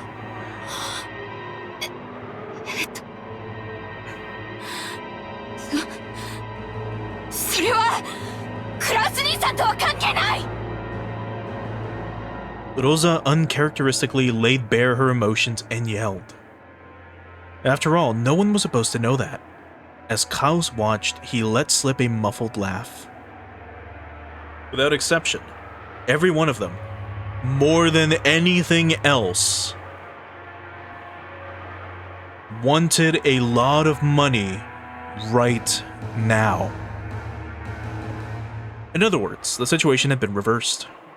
After all, the person the younger siblings were threatening was the only one who had no urgent need for a large sum of money. The other three, however, wanted a lot of money quickly no matter the cost. In other words, the longer it took to establish this deal, the better a position Klaus would be in. Klaus was extremely sly. He had known of their Achilles' heel from the beginning. Even so, he had not been certain. Therefore, he had hidden his knowledge until the very end, striking back only after analyzing their attitudes. 私もできることなら可愛い弟や妹たちの危機に金を工面してやりたいと思っているよ。Aw, how nice of him. 残念なことに持ち合わせがなくてね。7億半もの大金が工面できるスポンサーに心当たりがあるなら、先にそちらを当たってもらいたいのだよ。Klaus's elated words were so obviously detached from what he actually felt. The other siblings could do nothing more than listen, grinding their teeth. If they could think of a sponsor that convenient, they wouldn't have kept up this charade. They had entered this huge battle specifically because they had exhausted all other options. もしお前たちがどうしてもこの兄を頼りたいというなら、私の口利きでスポンサーを探してやってもよいのだがね。おっと、私にはそんなものはいないと言っていたか。それではどうにもならんね。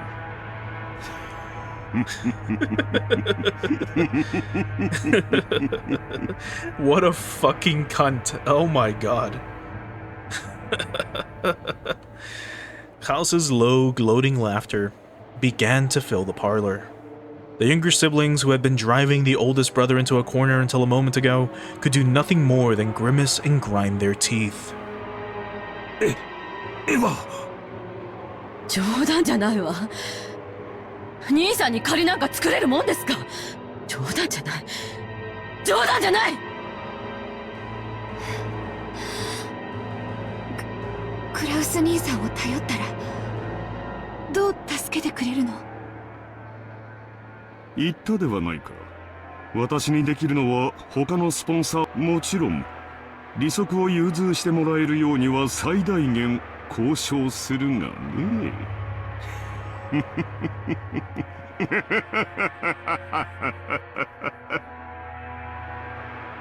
ちくしょう、足元見やがって。あなた、落ち着いて。落ち着いてるぜ。俺は極めて冷静だぜ。クソったりが。Kirie grabbed her husband's hand, but that action made him feel even more pitiful, so Rudolph shook it off. Klaus laughed as though watching something highly amusing. こんな時、本当に親父殿の隠し黄金が見つかればいいんだがね。そうすればすぐに25億ずつをこの場で切り分けてやれるのだが、残念残念残念至極。非常に極めて実にどうしようもなく残念だ。Holy fuck. 今宵は兄弟みんなで酒を酌み交わしながら、親父殿ベアトリーチェの碑文の謎をみんなで解き明かしてみようじゃないかね。仲良し兄弟が4人揃えばきっと解けない謎はないはずさ。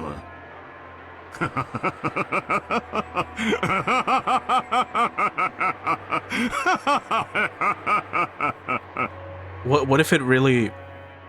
What if Beatrice really isn't real? Like, what if she truly is not real? And this is the curse of Beatrice.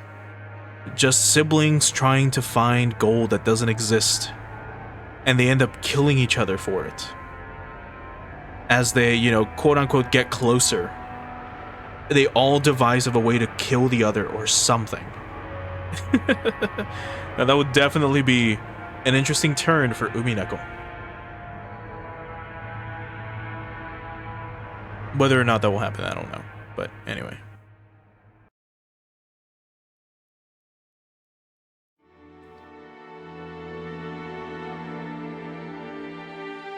Hmm. 面白いことをする。それでその突きつけた条件というのは何か。はい。クラウス様は黄金の発見を問わずにその分け前としてエヴァ様、ルドルフ様、ローザ様に計75億円を支払うこと。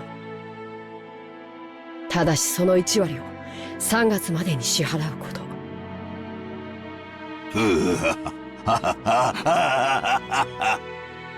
クラウスの間抜けめ。弟たちに足をさらわれるとはな。実に愉快ではないか。しかし爪が甘いようだな。はい。クラウス様はそれを、エヴァ様以下お三人が緊急に大金を用立てする必要があるためと看破されました。その程度のことは看破できるのか。中途半端に無能な男め。今はどうしている？話は一度中断されました。今はベアトリーチェ様の碑文の話をされています。私の黄金がどこに隠されているのか、その謎を解こうとか。はい。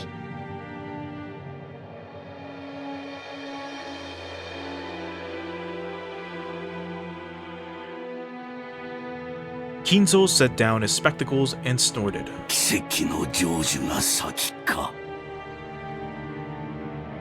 愚か者どもが黄金を暴くのが先か。実に見ものではないか。愚か者どもが我が謎を解き明かしたなら、その時は私の全ての敗北だ。我が屍を骨のひとかけらまでしゃぶり尽くすがいい。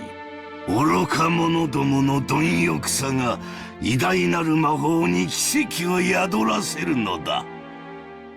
だがもし奇跡の成就が先だったなら、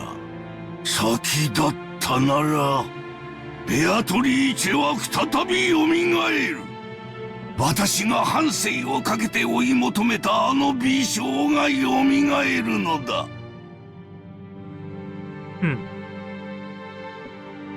Will the miracle be fulfilled first, or will those fools expose the gold first? When they solve my puzzle, I will suffer utter defeat.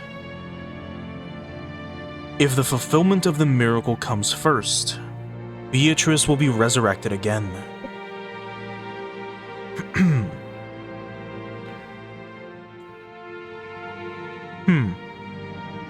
I'm trying to remember what he said at the very start of the novel. He had mentioned the terms and conditions or whatever of the agreement that they had, but I don't remember them off the top of my head. Because it's been like 2 months since we started Umineko, believe it or not, even though we're barely on like part 4 or something, part 5, at least of the stream. On YouTube it's different, because I've been combining streams, but anyway.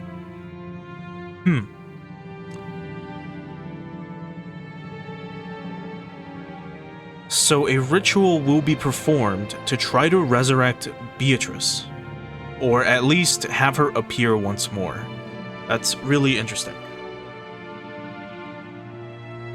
おー、ベアトリーチェ。奇跡を落とす聖なる夜がやってくるぞ。悪魔たちとのゲームが始まるぞ。私はきっと打ち勝つ。絶対に生き残る。他の奴らの命はくれてやる。富も名誉も財産も黄金も何もいらぬ。I just need your smile one more time. ただお前の微笑みがもう一度見たいだけなのだ。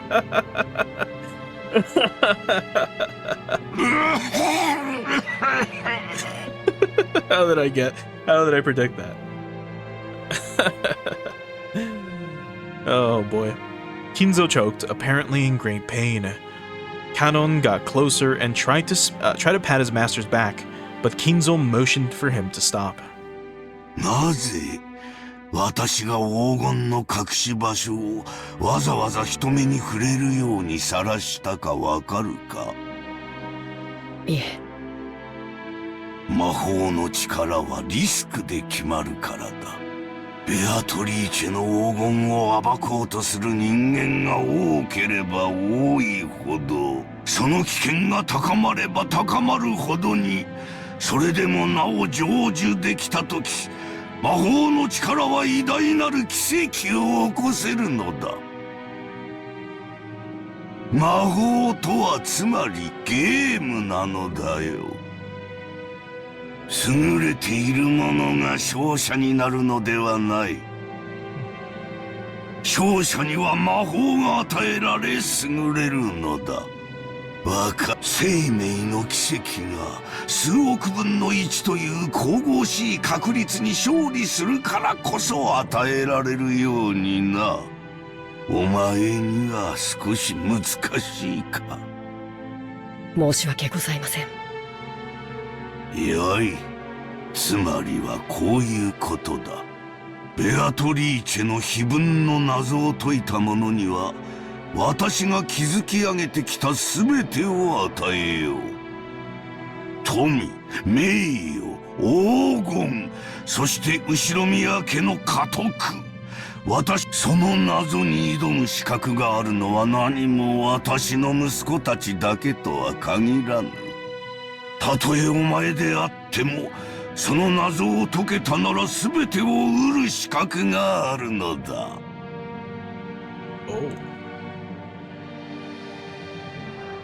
はい。ですが、僕にはあのような難しい謎は分かりかねます。無論だ。難解に作った。だがお前も挑め。それが我が魔法の奇跡を呼ぶ糧となる。誰もが挑み誰にも至れなかったらその時はその時。だが奇跡が集い魔法の力が生まれたならその時こそベアトリーチェがよみがえるのだ。だからお前も挑め。誰もが挑め。そして我が魔法に力を捧げるのだ。わかるな。 Now, before we continue, again, sorry for interrupting so much, but I believe when we started Umineko, one of my predictions was something about a ritual being performed, probably, and that all of the characters that we've met so far were probably going to be sacrificed or something to summon something, right? So now we've learned that, you know, as all the characters try to solve the mystery, then the magic will be greater, and thus Beatrice's resurrection is guaranteed. What if it goes a step beyond that? Like he says here, you must try to solve it as well. That will form the seed that summons the miracle of my magic. If everyone attempts it and everyone fails, that will be that. However, if the miracles come together and give birth to magical power, it will happen. Beatrice will revive. What if this is what if this is being very literal and very meta? If everyone attempts it and everyone fails, that will be that. Everyone being myself, you listening to this right now, and anyone else who played this game. By wanting to know what the mystery holds, by attempting to guess what the riddle entails as the story progresses, you are, quote-unquote, giving strength to his magic. And by continuing to read, you will guarantee the revival of Beatrice. Now that's very meta. And for all I know, I'm fishing in the wrong pond. But for all I know, that's exactly what Ryukishi wants you to kind of do. And just think about this sort of stuff in the back of your head. Mind you, I was supposed to just relax and enjoy the story, and here I am, thinking about meta magic. Anyway. はい。努力します。For a long time, Kinzo repeatedly muttered to himself, agitated and clutching at his head. Kanon stayed where he was, alert and unmoving, until he was given the next order from his master. Kinzo eventually realized this. もうよい、下がれ。酒棚に菓子の袋があろう。ダチンに持っていくがよい。Thank you for listening to me ramble. As you leave, you may take some candy. 結構です。僕は家具ですから。家具は菓子など食わぬか。道理だが。ならばもう下がれ。はい、失礼いたします。Kanon bowed and left the study. As the door closed, a heavy locking noise sounded out.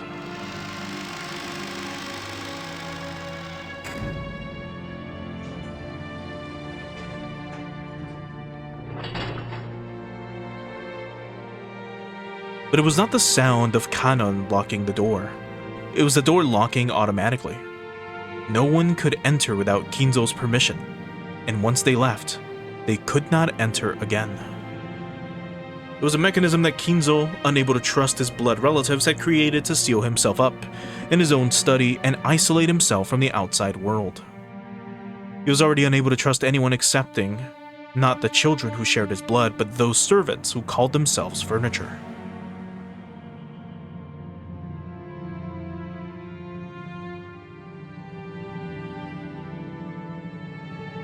Nanjo様、いかがなさいましたか。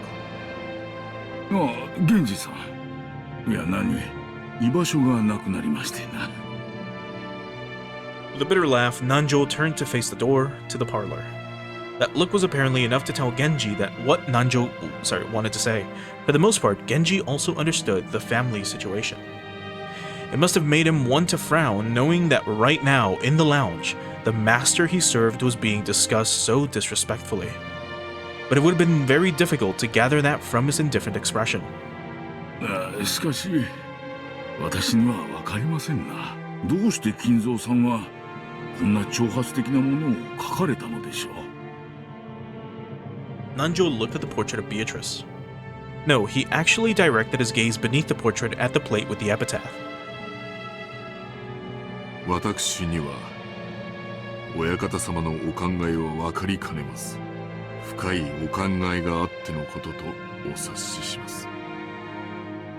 金蔵さんのチェスは昔から随分と遠大な読みで布石を打たれるものでした。いや、時には理解できない一手さえ。私ごとき凡庸では何を目論まれているのか皆目見当もつきませんな。私はこれを親方様の何かの遺言状ではないかと考えています。それを理解できた者に財産や家督をお譲りになられようということなのでしょう。つまり私のようなよそ者に解かれてしまう前に兄弟4人で協力し合って謎を解け。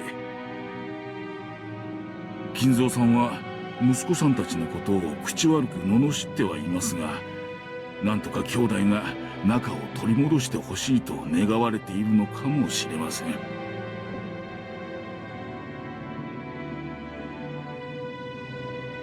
It certainly would be heartwarming if, as Nanjo had suggested, this epitaph had been made to repair the siblings' relationship. However, both Nanjo and Genji knew that nothing could be more impossible than this. They'd known Kinzo longer than anyone, and Kinzo trusted them more than his own relatives. But even they could not guess at his true motives. 親方様は一族のものでなくとも謎に挑む資格があると常々おっしゃっています。南條先生はいかがですか。いやいや、この老いぼれには少々難解が過ぎますな。実は以前この碑文を手帳に記しましてな。夜な夜な寝る前に挑んでみたのですが実に難しい。お迎えが来るまでの間、ゆっくり楽しむことができそうです。源氏さんこそいかがですかね。私めは親方様にお仕えする家具に過ぎません。黄金も財産も私には不要なもの。やれやれ、本当に謙虚な方です。だからこそ金蔵さんもあなたには心を許されるのでしょう。ならば光栄なことです。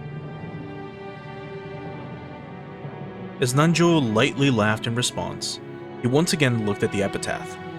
Now, I believe a bit ago, when the kids read it, we only got a part of it, I'm pretty sure. It was just something like, hey, in the woods by a river, something. So maybe now we're going to be given the full epitaph.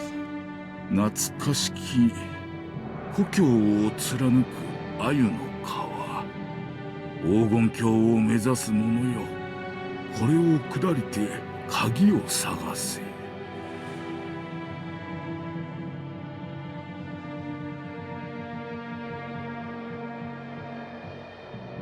The epitaph on the portrait called My Beloved Witch Beatrice goes as follows. Behold the sweet fish running through my beloved hometown. You who seek the golden land, follow its path downstream in search of the key. As you travel down it, you will see a village. In that village, look for the shore, the two will tell of you. Look for the shore the two will tell you of. There sleeps the key to the golden land. The one who obtains this key must then travel to the golden land in accordance with these rules. On the first twilight, offer the 6 chosen by the key as sacrifices. On the second twilight, those who remain shall tear apart the 2 who are close. On the third twilight, those who remain shall praise my noble name. On the fourth twilight, gouge the head and kill. On the fifth twilight, gouge the chest and kill. On the sixth twilight, gouge the stomach and kill. On the seventh twilight, gouge the knee and kill. On the 8th twilight, gouge the leg and kill. On the 9th twilight, the witch shall revive and none shall be left alive. On the 10th twilight, at the journey's end, you shall attain the power of the golden land's treasure, once and for the last time. The witch shall praise the wise and bestow 4 treasures. One shall be all the gold from the golden land. One shall be the resurrection of all the dead souls. One shall be the resurrection of the love that was lost. One shall be to put the witch to sleep for all time. Sleep peacefully, my beloved witch, Beatrice.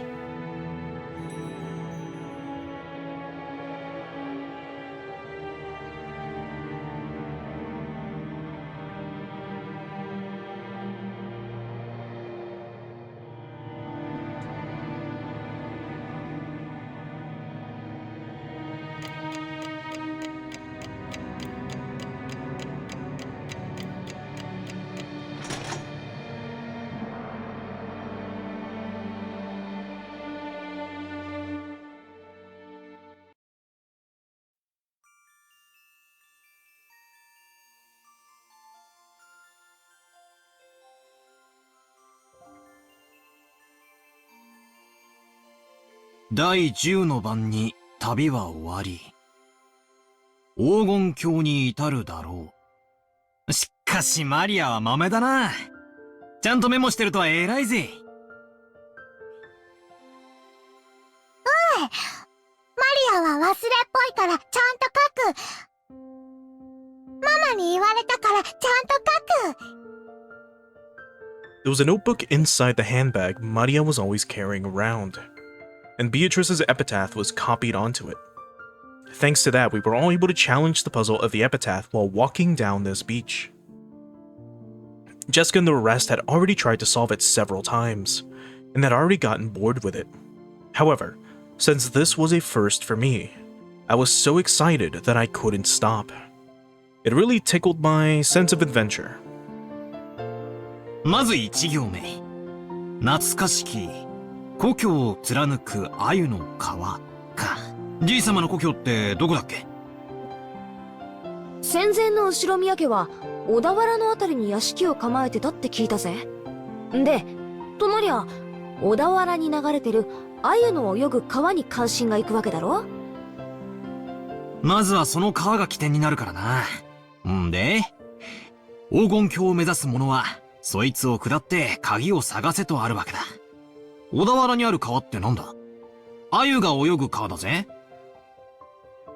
小田原で鮎って言ったら早川だろうね。渓流釣りで有名だよ。マリア魚嫌い。マリアももう少し大きくなったらわかるぜ。鮎の塩焼きをベロベロベロってな。うまいぜ。さっき飯食ったばっかりだってのに、もう腹が減ってきちまうぜ。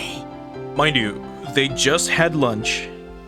They were so full, they had to contemplate whether or not to have dessert, which they had anyways. Then not 5 minutes later, after they discussed like the plaque and the ritual and everything, the fucking, sorry, not the ritual, the riddle, they were brought like a fucking basket full of cookies.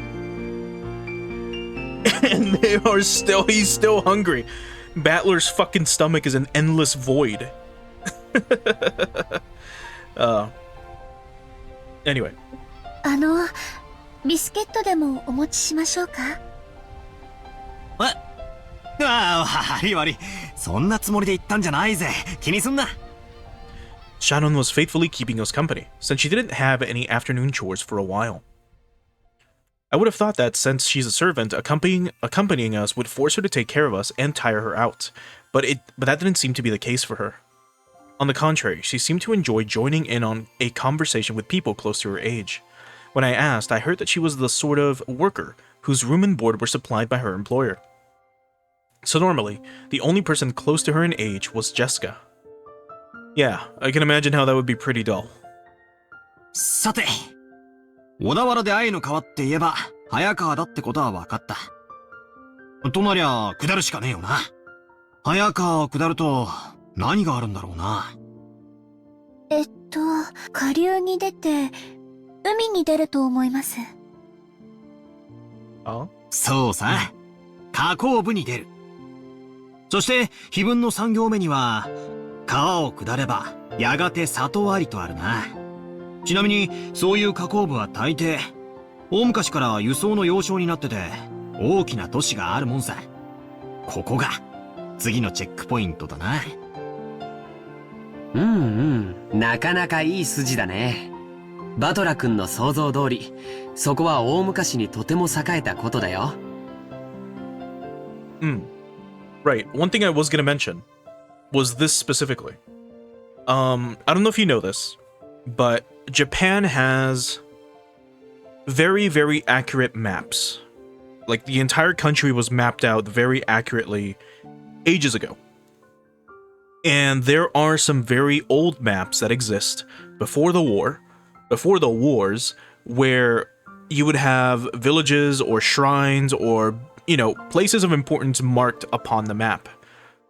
However, if you were to, say, look up this, let's say you find a map of some mountain, and this map shows, oh, there was a village in this spot, somewhere in the middle of the fucking mountain. If you go to Google Maps, you're not going to see anything. It's nothing but trees, right?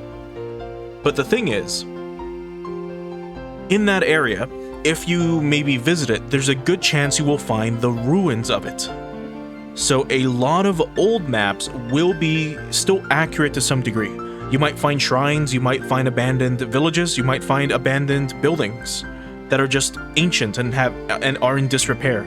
You'll find those, I don't remember what they're called. Actually, let's see, do these even have a name?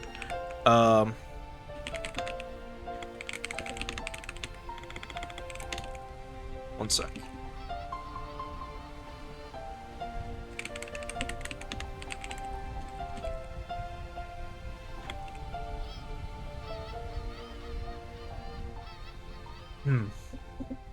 Are these like called anything? Ishi. Yes, it might be Ishi. Let me see.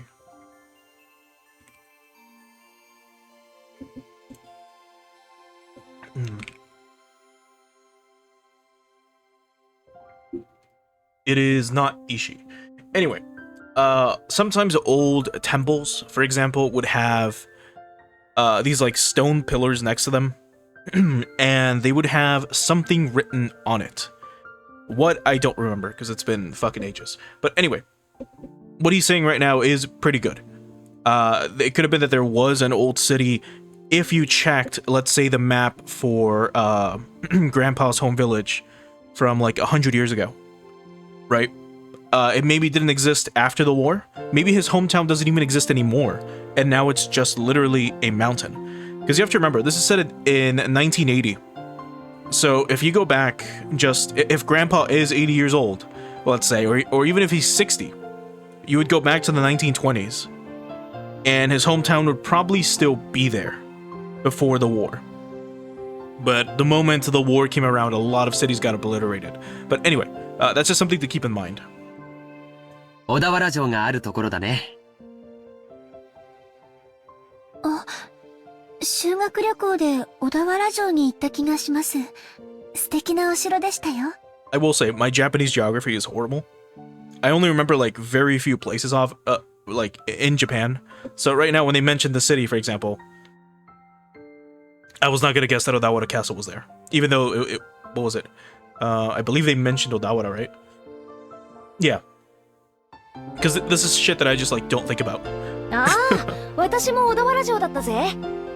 洋館に住んでてなんだが、やっぱり日本人は和風の方が落ち着くよな。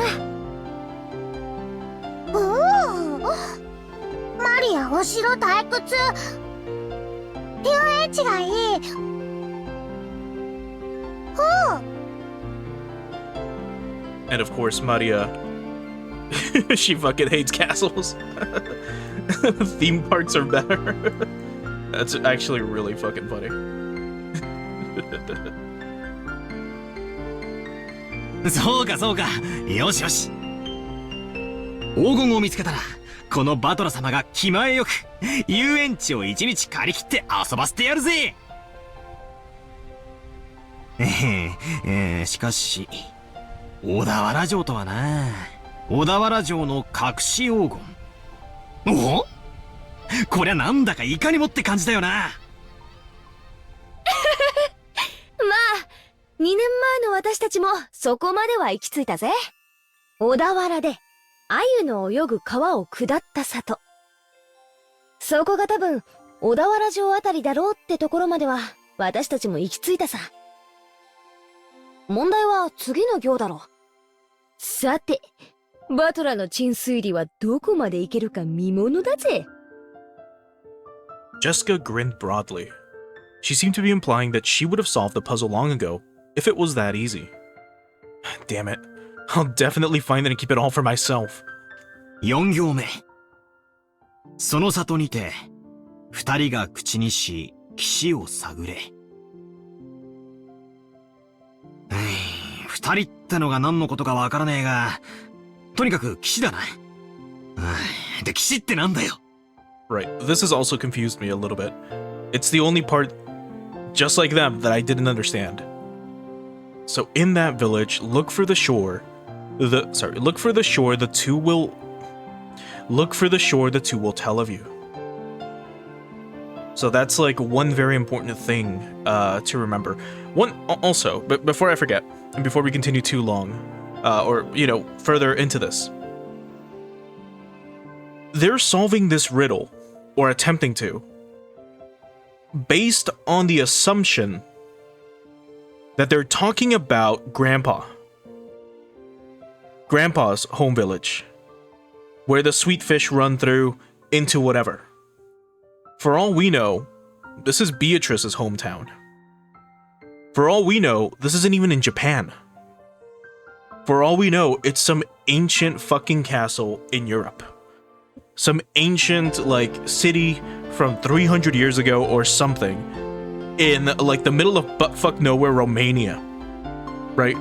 For all we know, that's what's going on with this riddle. So they're currently under the assumption that it's in Japan. That this gold is in Japan, and it could be in Japan. It might have been brought to Japan years ago by a witch. And then it got, you know, moved back somewhere else, or it was hidden somewhere else on the planet.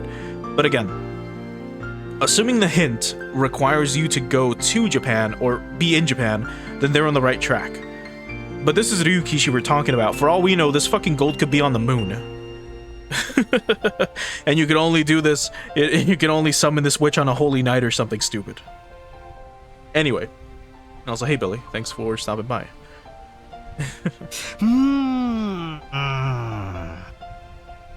騎士って名前がつく地名でもあるのかな。蘇我騎士という地名が小田原にあるんだそうですよ。Because for all we know, that actually let me just make sure.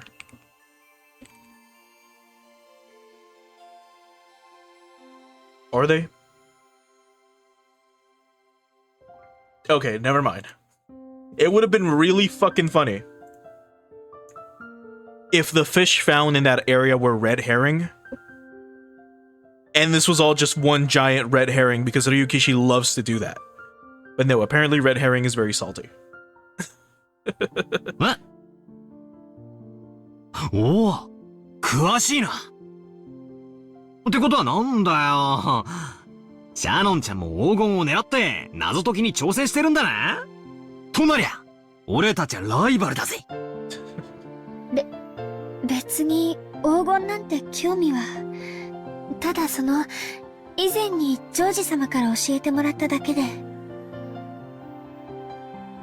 2年前の私たちも同じ推理に行き着いたってわけさ。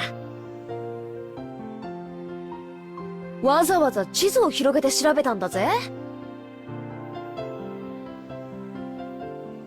小田原城の北に5キロくらいだったかな。そこには確かに蘇我騎士という地名があるよ。でもそこからがわからないんだ。次の5行目にはその土地のどこに鍵があるかは記してない。マリアちゃん、読んでくれるかい？そこに黄金鏡への鍵が眠る。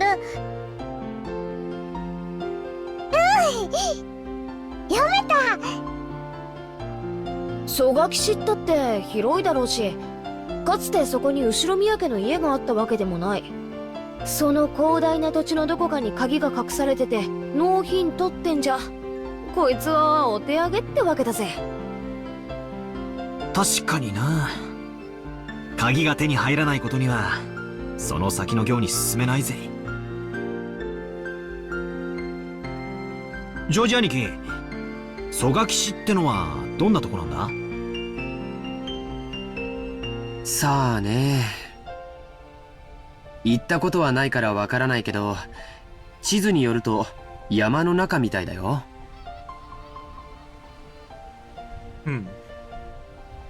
確か浅間山の山麓みたいだったね。What if... Hold on. There sleeps the key to the Golden Land.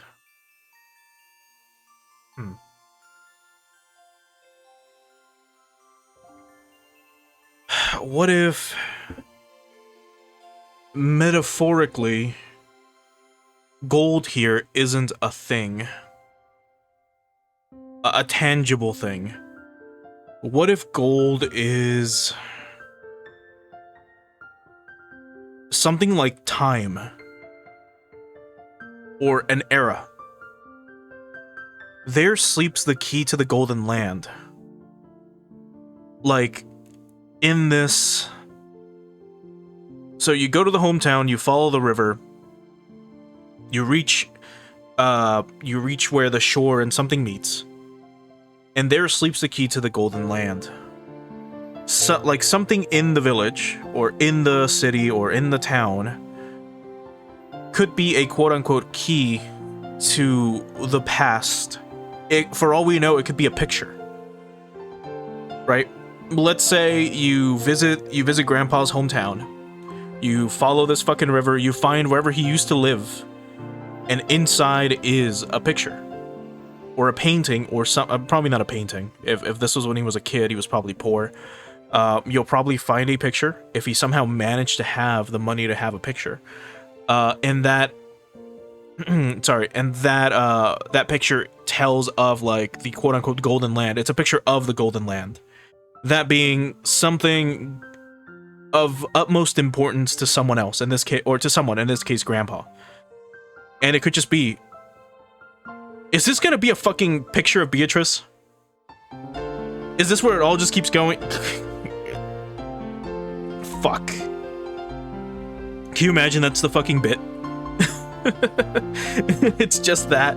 It's just, you go to this fucking, they go on a trip to this village. They have a JoJo style adventure. And when they reach it, it's just a picture of Beatrice. And that's it. It's got like some key to a safe or some shit. Anyway, back to this. なんだかパッとしねえな。宝のありかを隠した謎ってのは、もっとぴったりとハマるもんじゃねえのかよ。どうも、蘇我氏ってのがそもそも間違いって気がするぜ。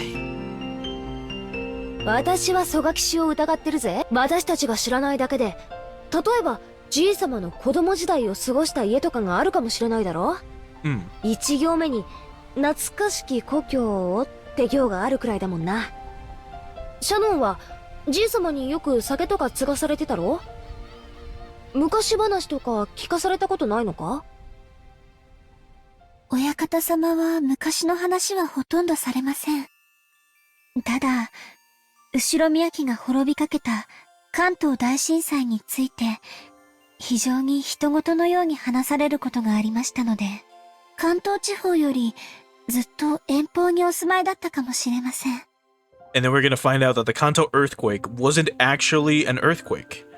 It was Beatrice rising from the ground, shaking the entire planet as she once again took breath.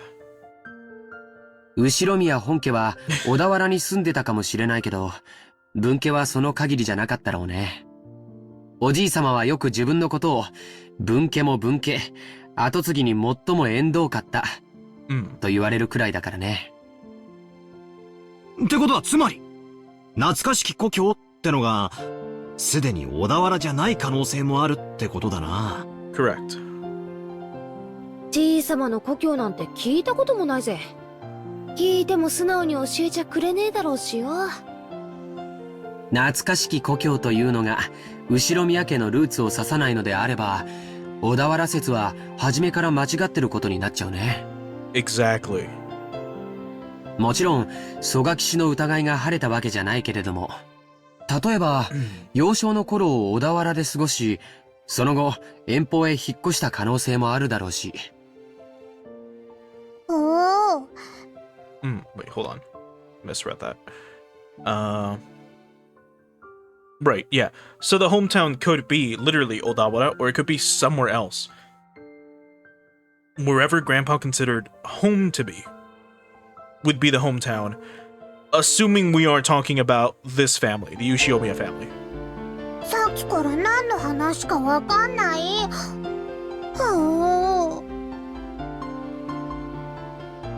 Maria had been completely left out of the conversation, and she now sat puffing out her cheeks in boredom. つまりだな。Before I forget.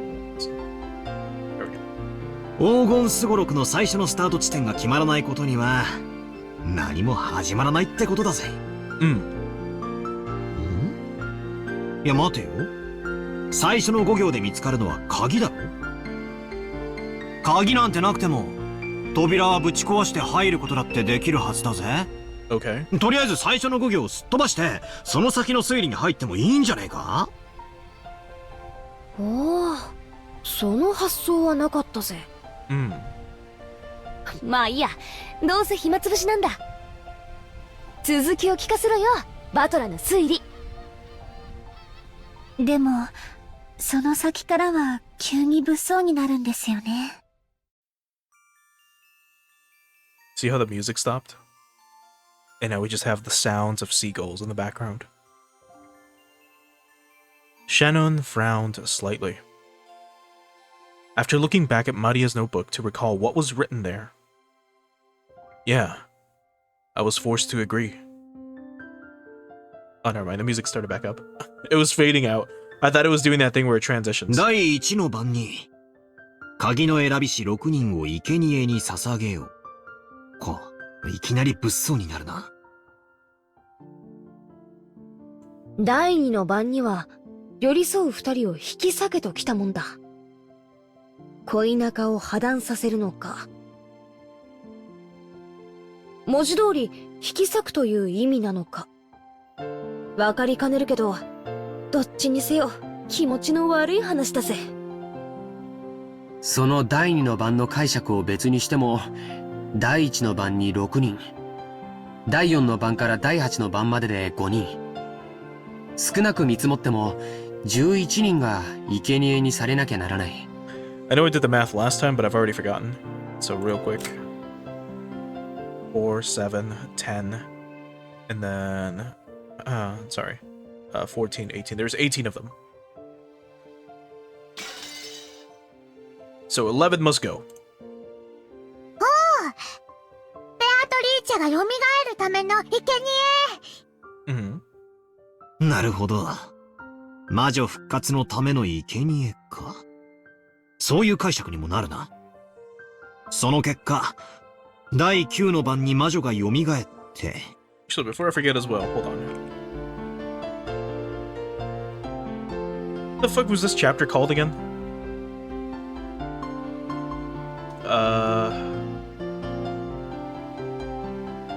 Was it Legend of the Golden Witch? Is that the first? Yes, the first episode is Legend of the Golden Witch.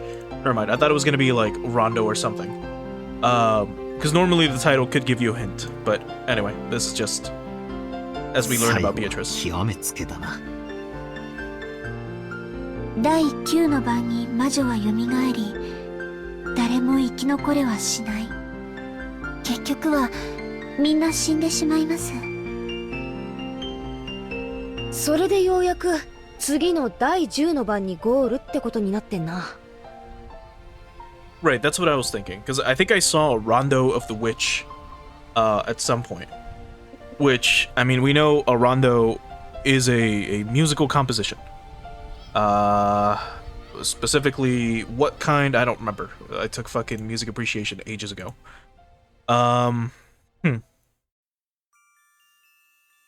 So... this could just be a song as well.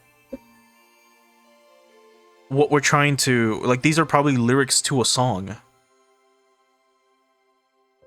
Can you imagine some fucking book in a library somewhere here in Japan, probably one that stocks Western books, has this exact same riddle somewhere in it, and it tells about the legend of some witch named Beatrice? Actually, let's find out real quick about this. What's the etymological origin of Beatrice? Italian. Is it Italian? It would be Beatrice at that point. It's Latin, which means bringer of joy. That's really funny. It could be some story about some Italian witch from ages ago, for all we know. And if so, that would be really funny. Anyway, so they might be able to find some song or something, a literal rondo. It could be something written in the 1600s or in the 1500s or something, dedicated to Beatrice.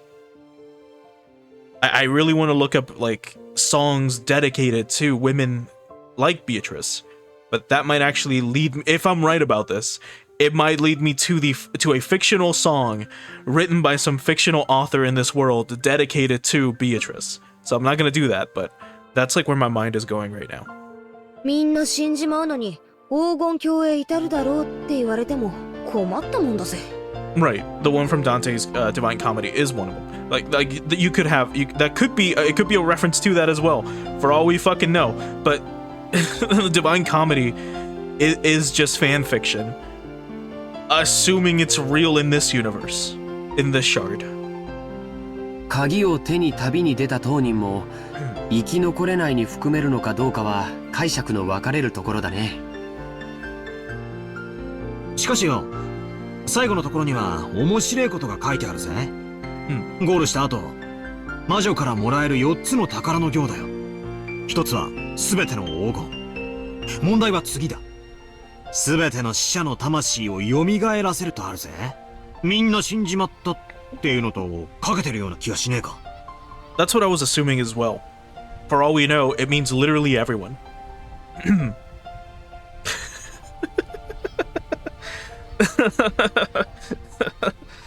What if they find out that literally it reincarnates everyone who's died throughout all of human history? You get to the climax of you get to the final chapter of Umineko, you get to the Answers arc. They're about to perform the ritual. And then Jessica's like, Battler, you can't finish the ritual. And he's like, why not? Because you'll bring back Hitler.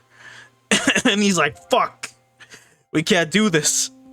And that's like the big dilemma of Umineko. That's the big, that's what it becomes. We go into Persona 2 territory. Anyway. それを言われれば、次の失った愛すらも蘇らせるという部分は、第二の晩の寄り添いし二人を引き裂けにかけているようにも見えますね。そうだね。そして4つ目も第9の晩にかけてある。第9の晩に蘇った魔女を4つ目の宝が再び眠りにつかせている。好意的に解釈すりゃ、死んだり別れさせたりと忙しいが、最後には全部チャラになるわけだな。目覚めた魔女も再び眠るし、手元にはたっぷりの黄金だけが残るって寸法だぜ。死んだり蘇らせたり、別れさせたりくっつかせたりと、魔女様はお忙しいこったな。ついでに起きたり眠ったりな。やれやれ。せっかくの隠し黄金の話も魔女の話が絡んじまうと急にうさんくさくなっちまうぜ。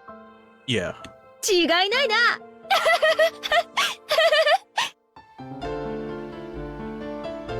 I laughed along with Jessica. After all, the idea of a witch was just too ridiculous. Of course, once we started laughing like that, Maria, who believed in the witch, got angry. 魔女はすごい。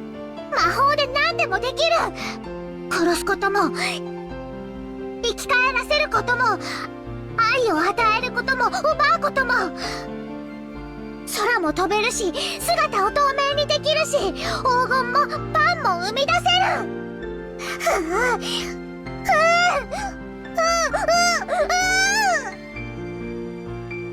いけね。悪い悪い、冗談だよ。Jessica apologized, sticking out her tongue, but Maria didn't accept it. She grabbed her notebook and back out of my hands, She grabbed her notebook back out of my hands and, opening to some other pages, tried to prove that the witch existed. Those pages had colorful drawings of witches on them, and, well, conveyed the fantastical image Maria had of witches. It wasn't a normal, sinister image of a crooked-nosed hag flying around on a broom, but a dreamlike person with unnatural powers, who could do anything and wore a beautiful dress. It was just what you'd expect from an imaginative young girl. Flitting through the sky, crossing a rainbow, dancing around all night with a teacup and a teapot that would never get empty no matter how much you poured out of it. With a flourish of her staff, the stars in the sky would become candy and pour down, and flowers that produce sweets would bud by the roadside. To Maria, witches were the only concept that could embody the magical dream that so captivated her. As she grew older, it was the last remaining thing that could give richness to her dull and plain everyday life. That's why Maria believed in witches. She didn't want that dream of hers to be tarnished.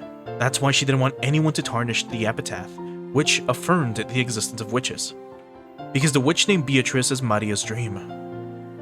マリアちゃんにとっては、これは黄金の隠し場所を示すものじゃなくて、魔女を蘇らせるための魔法なんだって。So it was the single link between Maria and the witch. Maria was very angry and clung to George Aniki. Jessica and I scratched our heads and apologized. It might not be possible to smooth things over again like the time she got mad in front of the portrait. Maria didn't seem willing to be easily consoled. Unlike Jessica and I, who hung our heads wondering what to do, Shannon timidly opened her mouth. マリア様、ご存知ですか？私たち使用人の間では、ベアトリーチェ様の怪談が語り継がれているんですよ。は？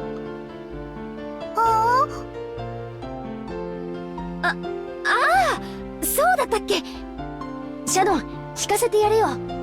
私は知らないんだけど、使用人の間じゃかなり有名な話らしいぜ。This is about to be like the most pivotal piece of information possible. I bet. 何の話だ？怪談？ It's like, here you go. Here's something that's never gonna be brought up for this isn't gonna be brought up for another 50 hours. うん。僕たちが生まれる前からある話らしいね。母さんにも話を聞かされたことがあるよ。はい。この島にお屋敷が建てられてからずっと語り継がれている話です。So like 50 years ago. 当時の使用人たちは、お屋敷には昼と夜で違う主がいると囁き合っていたそうです。The tale that Shannon told was just like a typical campfire ghost story. If there was a forest with a witch living inside it, then of course, the witch would come pay the mansion a visit from time to time. At some point, this ghost story naturally sprouted up between the servants. ちゃんと閉めたはずの窓や扉や鍵がもう一度見回りに来たら開いていたとか、消したはずの明かりがついていたり、つけたはずの明かりが消えていたり、置いたはずのものがなくなっていたり、置いた覚えのないものが置かれていたり、そういうことがあるたびに、古い使用人たちは魔女が姿を消してお屋敷を訪れ、いたずらをしていったのだろうと囁き合ったそうです。ほら、いる！ベアトリーチェはいる！ああ、いるよな。私も昔よく登校の時に限ってカバンが見つからなかったりしたもんだぜ。Maria puffed out her chest with an ooh, as though this was final proof that the witch existed. If I opened my mouth, Maria would probably be hurt again, so I didn't. I mean, you hear this kind of story everywhere. Depending on the place, they might blame it on the dwarf or an elf, right? The only difference is that they call it a witch on this island. Of course, walking around a vast, elegant mansion at night would be a little unsettling.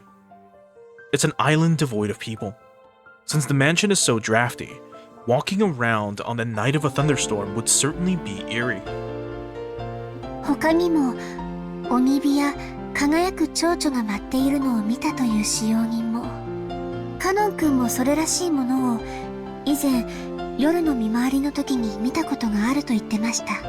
あと最近ではお屋敷の中で深夜に不思議な足音をよく聞くと使用人の間で話題です。私たちは肖像画の中のベアトリーチェ様が姿を消してお屋敷の中を散歩しているんだろうと囁き、ずいぶん前ですが、私もそうかもしれない足音を夜の見回りの時に聞いたことがあります。ひゅー。そりゃ怖えな。怯えることはないんですよ。ベアトリーチェ様は、親方様とは異なる、もう一人のお屋敷の主です。だから、変に怯えたりしないで、敬意を持っていれば、決して悪いことはしないのだそうです。What if all the children, all of Grandpa's kids, you know, their parents, you know, they came here to decide on a will, right? Say Grandpa dies today. Like, right now. We cut to a scene of all of them talking about, like, well, shit, we didn't write a will. And then the old guy, the oldest servant, comes into the room with all of them and presents them all, like, you know, a manila folder. And he's like, oh, by the way, here's your father's will. And they're like, what the fuck? They open it up. They start reading through it. It's like a huge stack of, like, everything that's, you know, everything's been itemized. And then at the very fucking end, on the last page at the bottom, it says, all of my belongings listed in this will shall go to Beatrice. Including, like, the gold and all that shit. And then they all start to lose their fucking minds. Anyway. ただし、敬意を持たないと恐ろしいんだったね。はい。私が勤めを始める直前に、階段を転がり落ちて、腰に大怪我をして辞めた方は、ベアトリーチェ様のことを悪く言っていたそうです。だから使用人たちは、ベアトリーチェ様のお怒りに触れたのだろうと噂し合ったそうです。バトラとジェシカ、きっとお怒りに触れる。わあ、悪かったぜ。お怒りに触れちゃたまるねえ。謝るよ、マリア。もちろん、魔女様にも謝るぜ。ベアトリーチェ様、ごめんなさい。よそ者のザレ言と思って勘弁してやってください。私も謝るぜ。ベアトリーチェ様、ごめんなさい。これで魔女様、私たちを許してくれるかな？She's so fucking mad. わかんない。魔女は気まぐれだから、許してくれるときは許してくれるし、許さないときは許さない。それは困ったね。マリアちゃん、バトラ君とジェシカちゃんがベアトリーチェ様のお怒りに触れないようにするいいおまじないとかないかな。何か魔除けとかさ。By relying on Maria, who was proud of knowing the most about witches, George was trying to revive her self-esteem. Once again, I've got to admire his ability to calm kids down. After taking a moment to cross her arms and seriously ponder whether there might be a charm that could save us, she started flipping through the pages of her notebook. I thought it was just a scribbled diary, but there also seemed to be quite a few pages that looked like they'd come from a book on black magic. Maria solemnly considered a group of these pages which contained things that looked like magic circles. Apparently, Grandfather wasn't the only one with a black magic hobby. When Maria finally found what she was looking for, she snapped the notebook shut and threw it into her handbag. She then began fishing through that bag's contents. There seemed to be various jumbled up things in there. After a while, she took out various pieces of junk, although they were probably important magical items to Maria, and repeatedly threw them back in, saying they were wrong. It was all a little humorous, just like when Doraemon took out the wrong tool. Finally, she seemed to discover what she was looking for. With a face that was unimaginably cheery when compared to the intense expressions she had worn until now, she held those out to Jessica and me.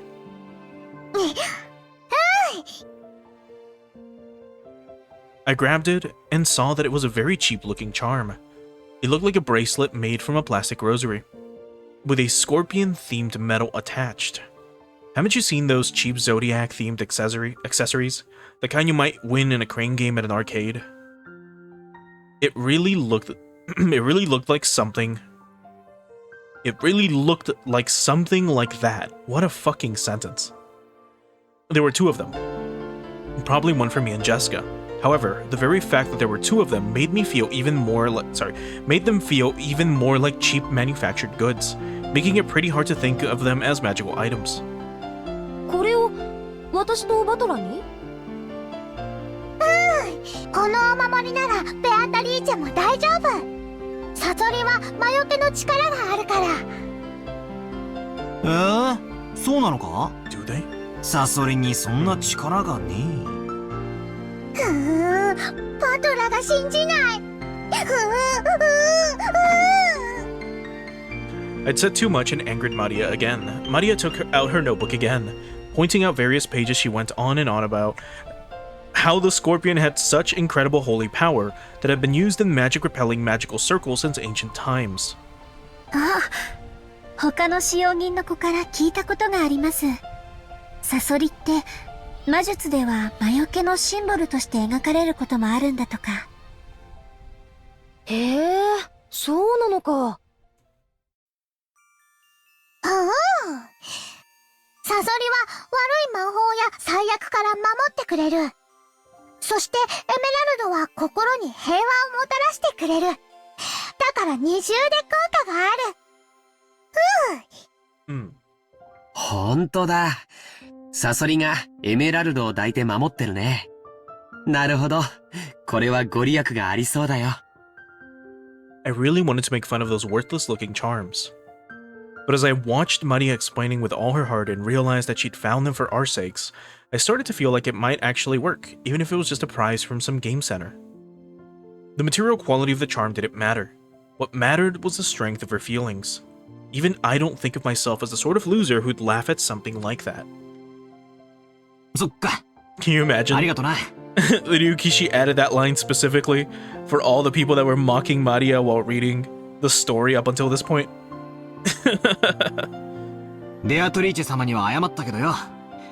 万が一たたりがある時でもマリアのこのお守りのおかげで安心だぜ。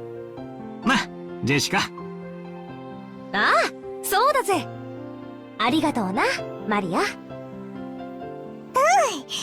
心に平安が欲しいときは腕につける。お財布に入れるとお金が減らなくなる。ドアノブにかけておくと悪いものが入ってこられなくなる。便利なお守り。それはすごい効能ですね。マリア様が自信を持って進めるお守りなら、きっと頼もしいものと思います。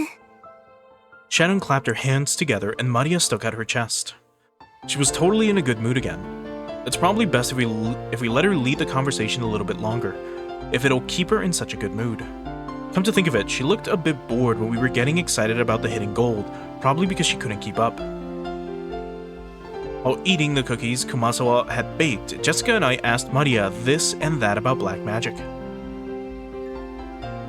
Maria happily chatted away in response to our questions. Each time George, Aniki, and Shannon would act surprised or chime in. How about you want to bet in like chapter 6? We're gonna have a flashback to this moment. Battler's gonna he's gonna have the charm, the emerald on the scorpion charm is gonna be glowing against the moonlight. And he's gonna be like, that's right. Maria told us about this. And then they're gonna cut back to, they're gonna flash back to this fucking moment. And then it's gonna be something that Maria said. She's like, whatever they're talking about right here is going to be incredibly pivotal in like 60 hours. The clouds in the sky grew darker and darker, but we cousins really enjoyed communicating freely after a year of separation.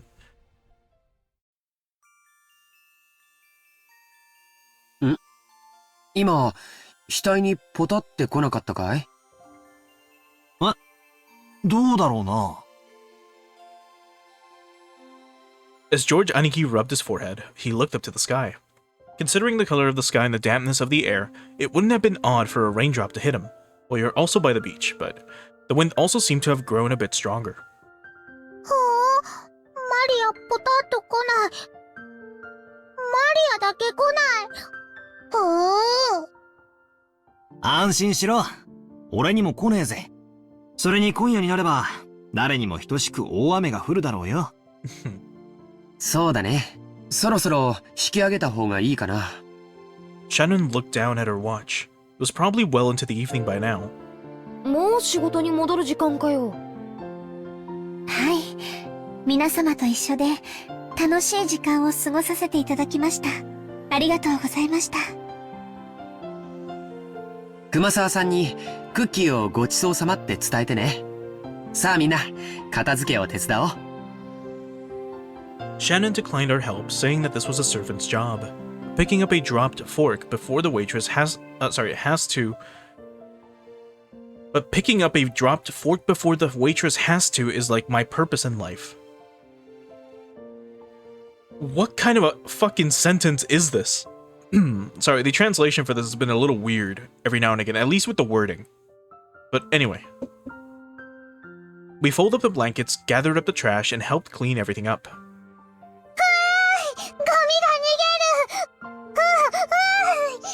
そいつは逃がさないぜ。マリアより先にいただきだ。マリアが拾う。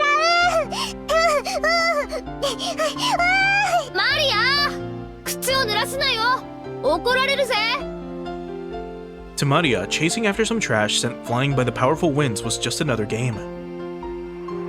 By the time we finished, the wind was blowing pretty strongly. Probably a good time to head back. 皆様のおかげで助かりました。ありがとうございました。もう本当に時間がないみたいだね。先に戻っていいよ。George Aniki perceived from her hurried appearance that very little of her free time was left. 源氏さん、時間には厳しい人だからな。定時に持ち場についてないと厳しそうだぜ。また後でね。お仕事頑張ってね。はい。それでは失礼させていただきます。After making a respectful bow, Shannon ran towards the rose garden. じゃ、俺たちもゲストハウスへ戻ろうぜ。テレビでも見てくつろがせてもらうさ。Can you? テレビ見る。 With what signal? テレビ見る。なら決まりだな。戻ってみんなで一緒にテレビでも見ようぜ。They're gonna watch like a VHS tape. Maria, who wasn't done having fun, agreed once television was mentioned. We climbed up the gentle stairs and returned to the rose garden.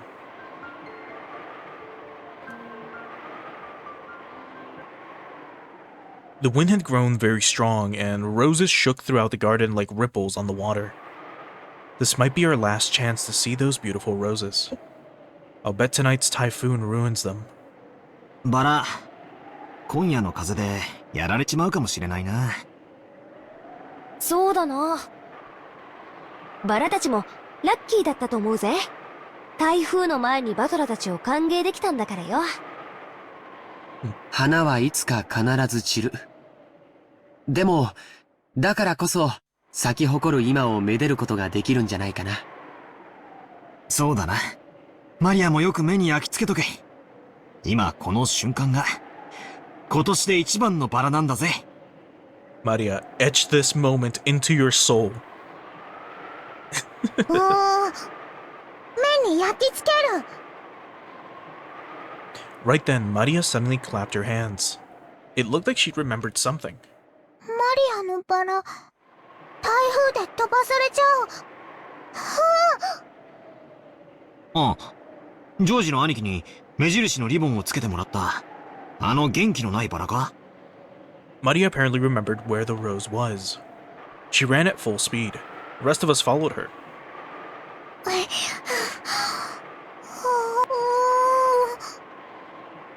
あれはどこだったっけな。確かこの辺だったと思ったぜ。We searched everywhere around that area, but it was only a single. Jeez, sorry. I'm having issues reading today for some fucking reason.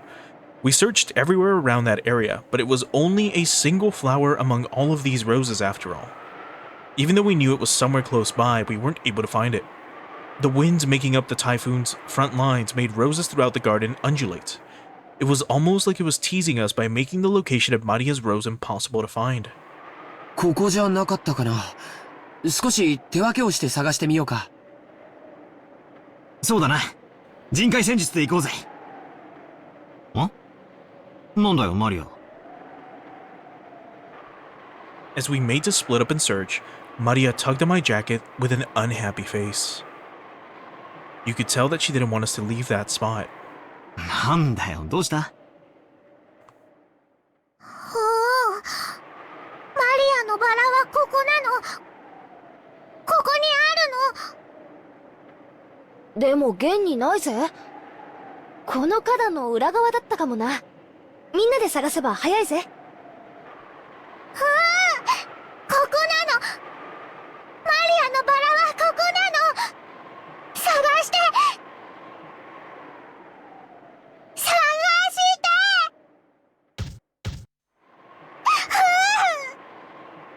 Maria stomped her feet in irritation. She pointed at that spot and said it was definitely there, but in actuality, it wasn't. Even so, Maria got mad when we said we were going to search elsewhere. We were at a loss for what to do. For a while, we had to stay near Maria and pretend to search through that rose thicket. Pretend? Oh boy.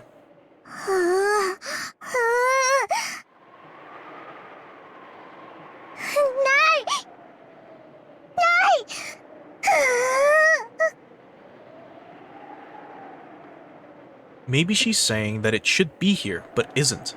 Maria became increasingly irritated.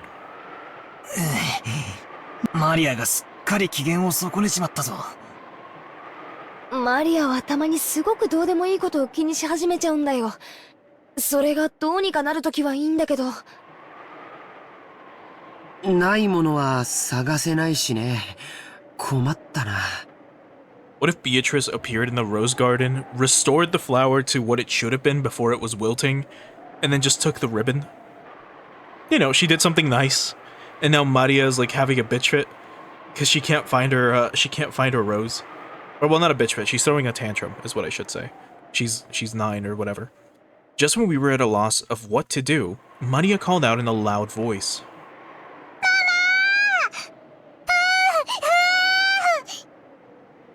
We could see Aunt Rosa in the direction Maria was waving her hand. Maybe she wanted to look at the garden one more time before the typhoon came, or maybe she had some business at the guest house. Aunt Rosa was coming from the mansion. She quickly noticed her daughter's voice and came over. あらあら。どうしたのみんな。何か探し物なの？探して。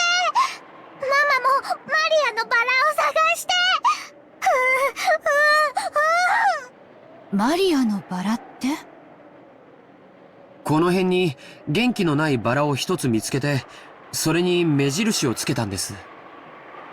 飴玉かなんかの包み紙でキュッと。しかしマリア、確か俺の記憶が正しけりゃ、すぐ手前の目立つところに生えてたはずだぜ。足が生えてどこかに行っちまったんじゃなきゃ、他の場所だったと思うぜ。マリアの記憶違いじゃないのか？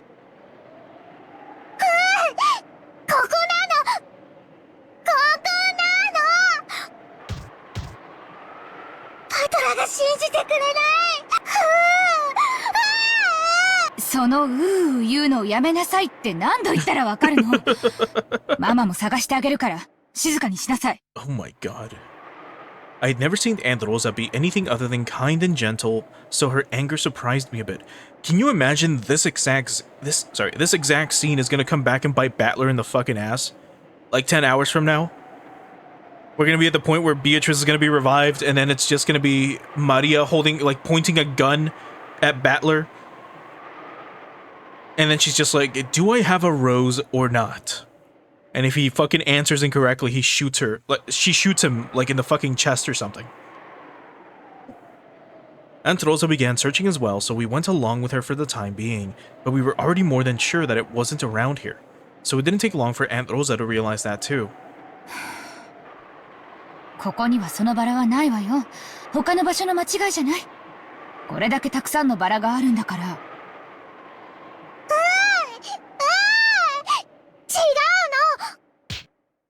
ここにあるの。ママも信じてくれない。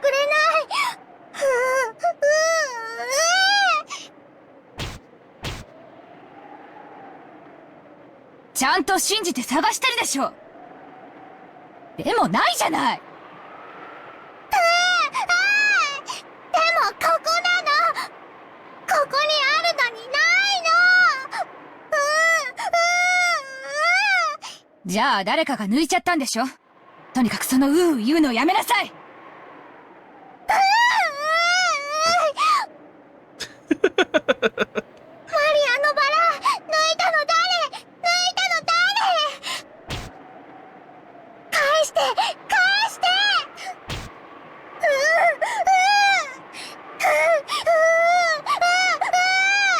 ！I'm not mocking her laughter, by the way. It's just really funny that she's like, stop saying ooh, and the first thing she does is just say ooh again. Oh boy. そんなの知らないわよ。やめなさい。その言うのやめなさい。 And there it is. Aunt Rosa slapped Maria's left cheek with her palm. In that instant, Maria was shocked into silence. Of course, it was only for an instant. When Maria realized that her wish was being rejected, she started yelling even louder. This is technically a new sprite. So there she is crying.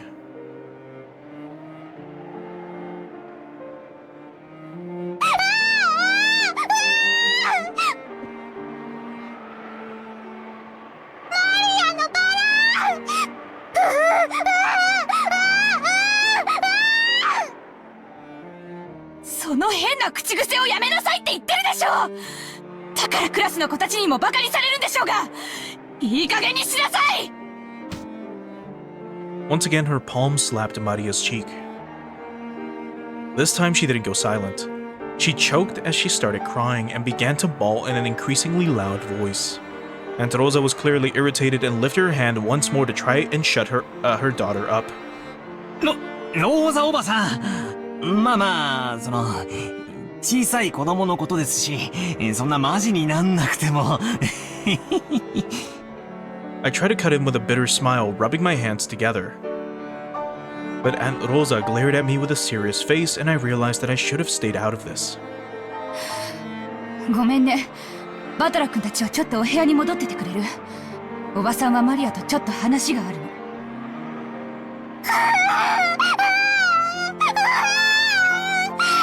誰もマリアのバラを信じてくれない。ここにあったのに。探して、探して。ここなの。ここにあったの。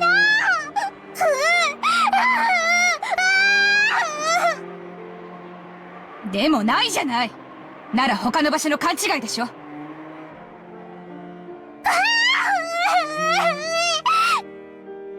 こなの。絶対にここなの。Just real quick, before I forget. Yeah, they just use ooh for it, like literally. じゃあなくなっちゃったのよ。諦めなさい。どうしてマリアのバラがなくなっちゃうの？どうして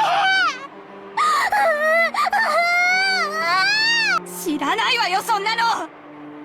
だからその言うのをやめなさい。 Aunt Rosa once again raised her hand, overcome by emotion, and slapped Maria's cheek. It was strong enough to knock Maria over. ローザおばさん、いくら娘でも暴力はいけねっすよ。I stepped between him to protect Maria, who was still on the ground crying. I knew that, as an outsider, problems between parent and child were none of my business. But I wasn't brought up to just silently observe something like this. バトラ君は変に思わないの？あなたの学校にうなってる女の子なんている？いや、まあさすがに高校には。Well, I'm not 10. でも小学生ならそういう言うのも可愛いじゃないっすか。可愛い？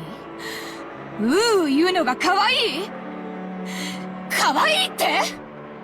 My careless words seemed to have earned me Aunt Rosa's wrath. She grabbed my collar with a terrifying expression. バカ言ってんじゃないわよ。マリアがいくつか知ってる？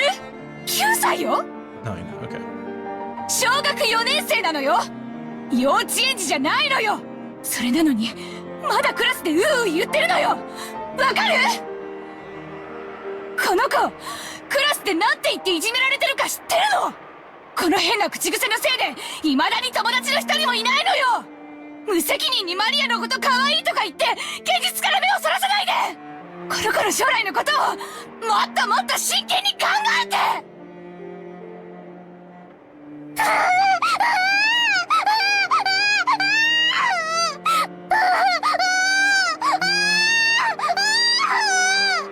だからその言うのをやめなさい。やめろって言ってんでしょ。 Aunt Rosa struck Maria's quivering head, from which an increasingly unhappy voice was rising. I tried to stop it, but Aunt Rosa pushed me away. My back hit George Aniki. 昔はローザおばさんもマリアちゃんの幼児言葉の一つだくらいにしか思わなかったんだけど、小学校の中学年になっても治らないのを最近はだいぶ気にしてて。別にどういう言葉遣いをしようと関係ねえだろ。そのまま社会人にはなれないよ。だから見ていて気持ちのいい光景ではないけれど、これはおばさんたち親子の問題なんだよ。まあ私もこの言葉遣いのせいでよくおふくろに怒られるけどよ。 When they put it that way, maybe even a scene as painful as this isn't something an outsider like me should butt in on. バトラ君だって小さい頃悪い癖が治らなくて怒られたことがあったんじゃないかい？まあ一つや二つは。授業参観の日に人前でずっと怒られてた時は恥ずかしくてたまらなかったぜ。じゃあ今のマリアちゃんたちの気持ちはわかるよね。僕たちにここにいてほしいとは思わないんじゃないかな。ジェシカちゃんにもわかるよね。怒られてるところを誰かに見られてえとは思わないぜ。行こう。ゲストハウスへ戻ろう。そしてマリアちゃんが戻ってきたら何事もなかったかのように迎えてあげようよ。それが一番じゃないかい。 Now, I guess before we continue, I'm gonna think about shit again for a little while. What the fuck is the point of this scene? Realistically. Like, Ryukishi doesn't, you know, show you something just for the hell of it. At least not something drastic like this. If it's characters having fun, you know, like a club, you know, activity, that can be just any miscellaneous scene that's whatever. It's just there to kind of show, you know, how characters interact with each other, and it's just them having fun, right? What the fuck is the point of this scene, specifically? You could feel it coming, right? Like, again, his writing is really good. It's starting to rain, a typhoon is coming, you can hear the wind, the music changes from being a piano piece to a cello, and it's a really good cello piece. And then Maria starts to have a problem. And then her mom comes and starts beating her. We know Aunt Rosa is currently upset because of what happened in the, you know, with her older brother, right? So either, like, I'm really trying to understand what the fuck was the point of this? Besides it just showing us, like, hey, she could be a bitch. She's not like the nice person that she kind of comes off as, right? Where she's like reserved and quiet. Here she is yelling and striking her child, right? Anyway, we thought George Aniki's point was probably a reasonable one. and we may have been eager to use that reasonable-sounding argument as a justification to retreat from this heart-rending scene. Jessica and I nodded at George Aniki and we all left. We called towards Maria, telling her that we were going to head to the guest house, but she didn't seem to hear, and we felt sort of guilty and shameless after saying it. それなら好きなだけ一人で探しなさい。ママは知りません。探す！マリアが一人で探す！ママが知らなくても探す！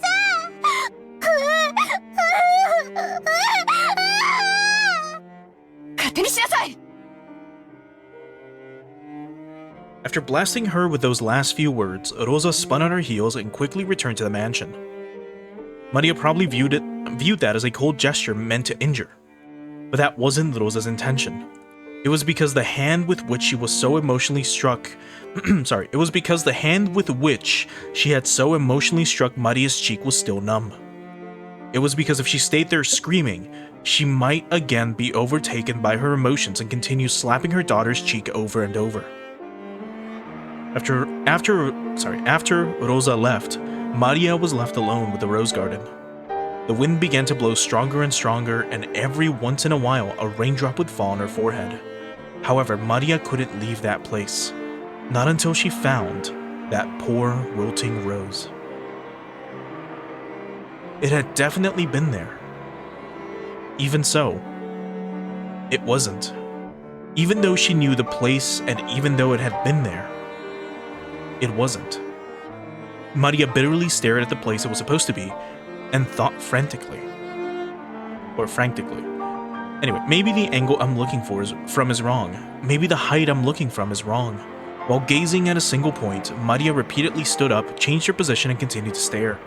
The wind was getting stronger and stronger, but Maria kept on looking for that rose in front of her flower bed.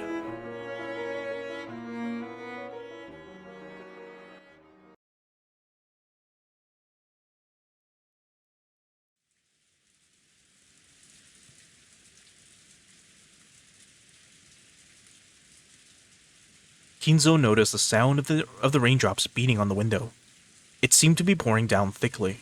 It had begun to rain later than the weather report had predicted. Kinzo approached the window as if being summoned by the sound of the rain. The sound of the rain is the sound of silence. The sound of rain is a sound of silence. The sound feels quieter than any silence. It makes humans remember that, in the end, they are alone from the moment they're born to the moment they die. 遅かったではないか、ベアトリーチェ。 Were those words directed at the rainy sky? There was no one to be seen in the direction of Kinzo's gaze. さあ、始めようではないか。私とお前の奇跡の宴を。今こそ、この島は現世より切り離された。もう誰も私の儀式の邪魔をすることはできぬ。お前にふさわしい生贄は十分にあるぞ。息子たちが4人、その伴侶が3人、孫たちが4人。私に客に使用人たち、どれでも好きなだけ食らうがいい。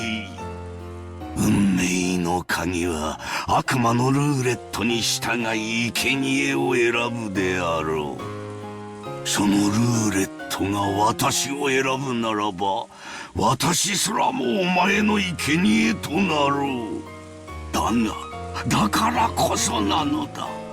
それだけの狂気をかけるからこそ、私は必ずや偉大な奇跡を起こすだろう。Now, before we do continue, the word he used here when he said ceremony, let me double check it real quick. Because it should be this.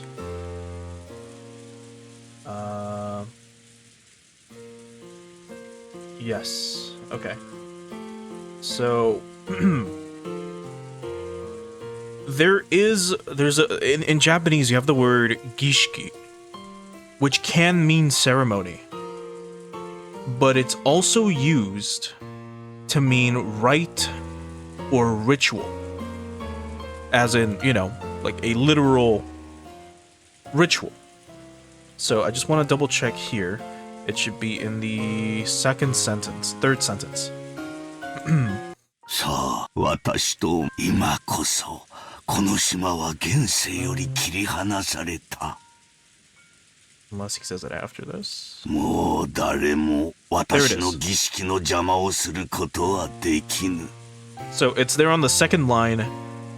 In that final stretch, you have watashi no gishiki right there.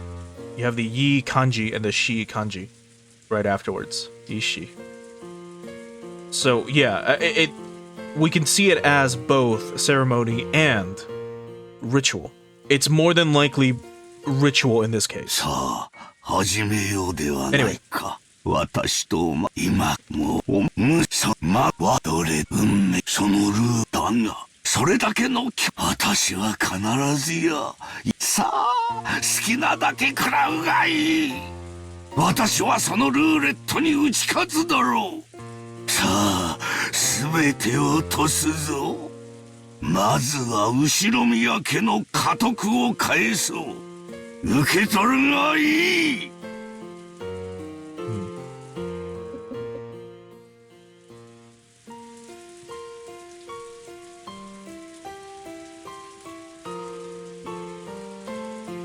I don't know if this is intentional, but if you look carefully in front of you right now, you do have rain. But don't you see something else in the rain? Like a spiral of sorts? I wonder if that's intentional. Now, one other thing I did want to mention was the rose being gone. That is a very pivotal thing. It's a little breadcrumb that Ryukishi throws at you. My questioning of that scene was not the flower itself missing, it's just why the fuck are we being shown child abuse? But realistically, it was probably there to throw you off, or to distract you from the fact that the rose is gone. For all we know, the rose is not gone. The rose is there. And maybe, like Kinzo just said, this island is no longer connected to the outside world. That either means no one can leave the island because of the typhoon, so it's going to be impossible due to, you know, the storm in the ocean. Or two, this island is literally not in the same world or dimension or whatever anymore. And it possibly means that, for all we know, we went back in time. For all we know, the flower itself is there, but it's not wilted anymore. It's not dying anymore. It's been quote-unquote restored or whatever. But anyway, let's continue with this. But yeah, you can kind of see like a little spiral there in the center of the screen. Also, hey Reino, thanks for stopping by over on the Twitch side. Kinzo tore the window open, ripped a golden ring off his finger, and forcefully threw it away. At that time, the sound of thunder rang out, giving the illusion that the lightning had accepted the ring. そしてお前が蘇った時、そこにいるのは私であるだろう。私が最後まで生き残り、お前の目覚めを見守るだろう。さあ来たれ、ベアトリーチェ。ようこそ我が宴。私が生み出した全てと引き換えに、私にもう一度だけ奇跡を見せておくれ。おー、ベアトリーチェ。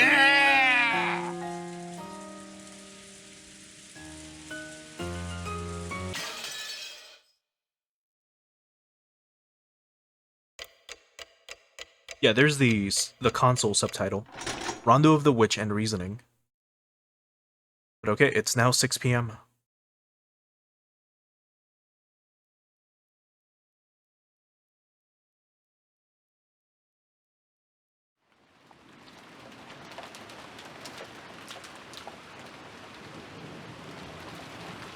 A news ticker popped up on the TV program we were watching. Or, a news ticker popped up on top of the TV program we were watching. The disaster report told how municipalities all over were continually sending out rain, flood, and wave warnings. Of course, the raindrops beating harshly on the window were even more convincing. Okay. In that case, as of now, as far as we know, it is still 1983. And they are not in some other dimension. Because they still get cable. Otherwise, that'd be the first thing to go. Immediately, they would all be freaking the fuck out. でもこれだけ盛大だとすぐにやみそうな気もするけどな。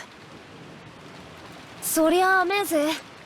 台風の速度が遅いそうだから、下手すりゃ明日も丸一日こんな調子らしいぜ。ちょっとの天気でも船は欠航するもんだしよ。やっぱり日曜日のうちには引き上げられないか。念のため月曜日に外部とのスケジュールを入れなくて正解だったよ。ってことは月曜の学校はサボれそうだな。島生活ってのも悪くないもんだぜ。そういや、ジェシカは登校って毎日船で通ってるわけだろ。船が欠航したら学校はどうなるんだ？カメハメハ大王並みに雨が降ったらお休みで風が吹いたら遅刻してか？船が出なきゃ休みになるぜ。もっともそう甘くはねえけどな。大抵その代わりに自習が指示されて後でかっちりと見られるからそうそう気楽でもねえさ。例えば梅雨なんかの長く天気が崩れる時期だと数日間くらい登校できないこともあるんじゃねえのか？そういうこともあるぜ。でも毎日きっちり担任から電話がかかってきて、どう自習しろ、何を提出しろと酸っぱく指導されるけどな。バトラ君が考えてるほど簡単にはサボれないよ。船で通う人たちのルールに従ってしっかり勉強をしているよ。That must be such a wild thing to like do every day. Like just imagine your classmate couldn't come to school today because it was raining. And you're like, oh, well, who cares? It's fucking raining. They could just make it here. And then they're like, oh yeah, they live on an island. So they couldn't travel by boat to get to us. So, you know, they had to stay home. That's such a first world problem to have. むしろ登校できた方が気楽だぜ。自分の部屋じゃ気が散るし、集中もできねえしな。それでいて、問題集ばっかり数日もやらされてると、かなり精神的に応えるもんがあるぜ。大学の時にはよ、寮のあるところに入って、さっさとこんな不便な島はおさらばしたいもんだぜ。へえ。じゃあよ、ちなみに、行きは天気が良くても、帰りは悪くて欠航ってなったらどうすんだ？学校に泊まるのか？そういうのはよくあることだぜ。だから、帰島できない人用の宿泊所があってよ。そこに寝泊まりするんだよ。下手すりゃ数日間家に帰れないこともあったりするぜ。乗車率が 200% を超えるような満員電車で毎日通勤通学しなければならない人から見てみると、船の通学なんて趣があって良さそうだななんて、やっぱりいろいろと苦労があるんだね。Yeah, it sounds pretty cool until you think about it for like 5 minutes. And you're like, actually, this kind of sucks. よく無神経な観光客がそういうこと言ってるぜ。私は島の生活なんてもうお腹いっぱいだね。早く高校出てこんな島とはおさらばしたいぜ。高校にだって全寮制のところとかあったろうよ。なんでわざわざ新島の学校を選んだんだよ。私は最初からそれを希望してたぜ。でもお袋がよ、当主後継ぎとしての修行やらマナーやらがうんぬんってうるさくてよ。結局高校も地元になっちまったのさ。こんな島はごめんだぜ。早く都会で生活したいよ。雨が降ろうが槍が降ろうが、ラフな格好でサンダルを履けば5分足らずでコンビニに行けるような都会に引っ越したいぜ。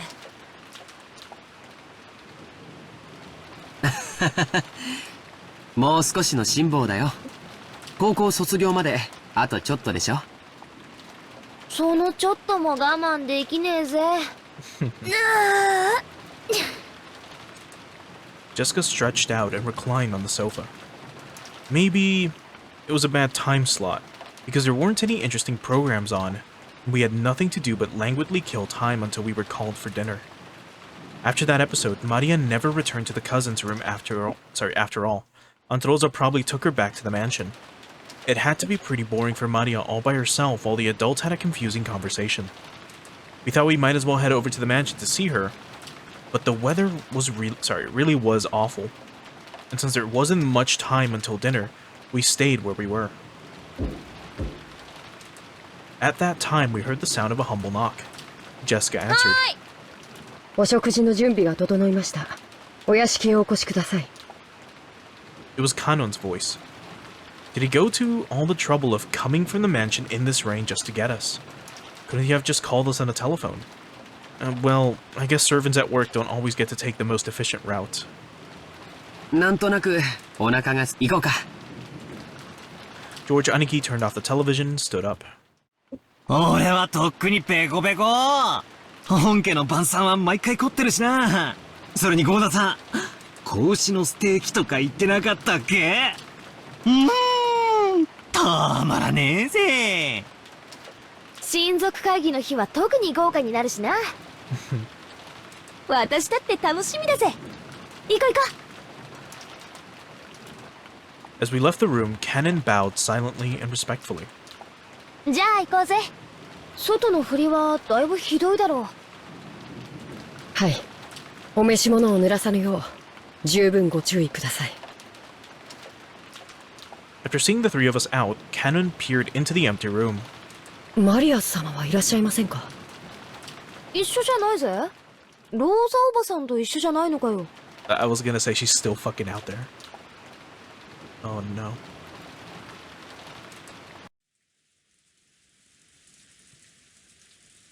Rosa was lying on a sofa in the empty parlor, having fallen asleep before she knew it.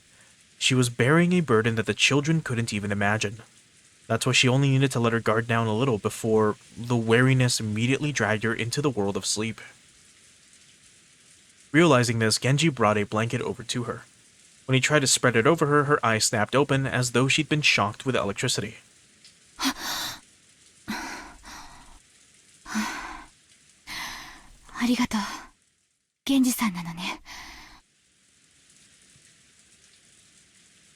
When she realized the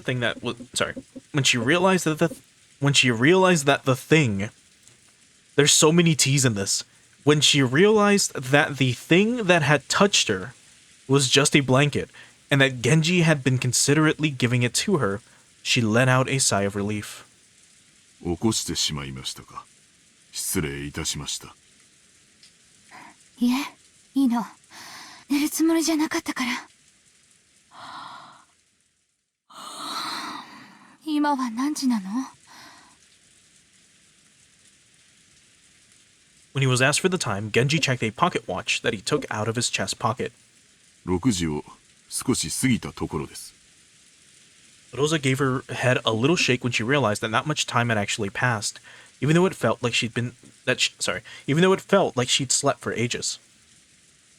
Even though she didn't feel rested at all, the drowsiness that had enveloped her must have been pretty deep. ありがとう。毛布は結構よ。変な時間に眠っちゃダメね。すっかり時間の感覚が狂っちゃったわ。More foreshadowing. 雨。I bet. とうとう降り出したのね。Rosa finally realized that the peaceful sound that had put her to sleep was actually the rain. 風もだいぶ出てるよね。いよいよ台風なのかしら。そのようにテレビでは申しております。遅い台風だそうで、明日いっぱいはこんな調子だそうです。そう。この素敵なバラ庭園も日中のあれが見納めだったのね。From the window, what she could see of the rose garden was completely blurred by the wind and the rain. マリア。そうだ。マリアは？私はお見かけしておりませんが、ゲストハウスにお戻りではないでしょうか。Rosa knew her daughter's nature well, so a chill ran down her spine. Maria was stubbornly honest, and if she was ordered to find something that didn't exist, she would look forever and ever, even in pouring rain. 違うわ。いとこの子たちは先に行ってしまったから、あそこにはマリア一人。あの子は誰かにもうやめろと言われない限り、たとえ槍が降ってこようとあそこに居続けるわ。傘もささずに。私は感情に任せてなんてことを。Even though she'd known about Maria's simple honesty better than anyone, she'd once again lost control of her emotions and done something terrible.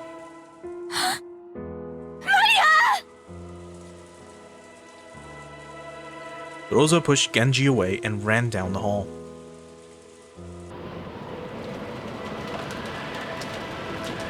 The outside really looked like a typhoon, and the rain was pouring down spectacularly. Maybe because of some aspect of the terrain, the winds weren't typhoon class, so an umbrella wouldn't be torn out of one's hands. Even so, it certainly was a windy rain. There was no time to admire the roses being drenched. とりあえず今はマリアが気になるぜ。まさかあの後もずっと一人でへそ曲げてあそこでバラ探しをしてるなんてことはないよな。そうだね。さすがにこの雨じゃと思いたいところだけど、マリアちゃんはたまにすごく頑固でものすごく愚直な時がある。We hadn't worried much, thinking that Aunt Rosa had taken her back to the mansion. However, when Kanon had come from the mansion to call us, and thought Maria was here, we got a little worried. お屋敷ではお見かけしませんでしたので、てっきりこちらにおられるとばかり。ローザ様は仮眠を取られておいででしたので。ここに来る途中に見かけなかったのかよ。申し訳ございません。傘を差し急ぎ駆け抜けたもので、そこまでの注意を払いませんでした。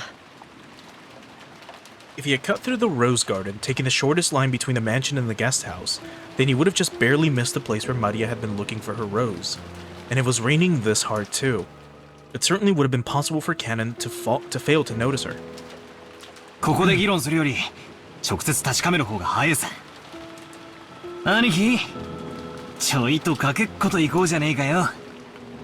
6年成長したから僕に勝てるつもりかい？よし、決着をつけようじゃないか。Running in the rain. George, Aniki, and I flew out into the rain. Jessica and Cannon followed us.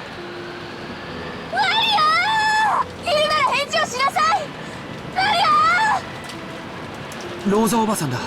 おばさん！ When George called back, Aunt Rosa jumped at him and grabbed onto him. マリアはどこ？ジョージ君たちと一緒じゃないの？いえ、僕たちはあの後マリアちゃんには出会ってません。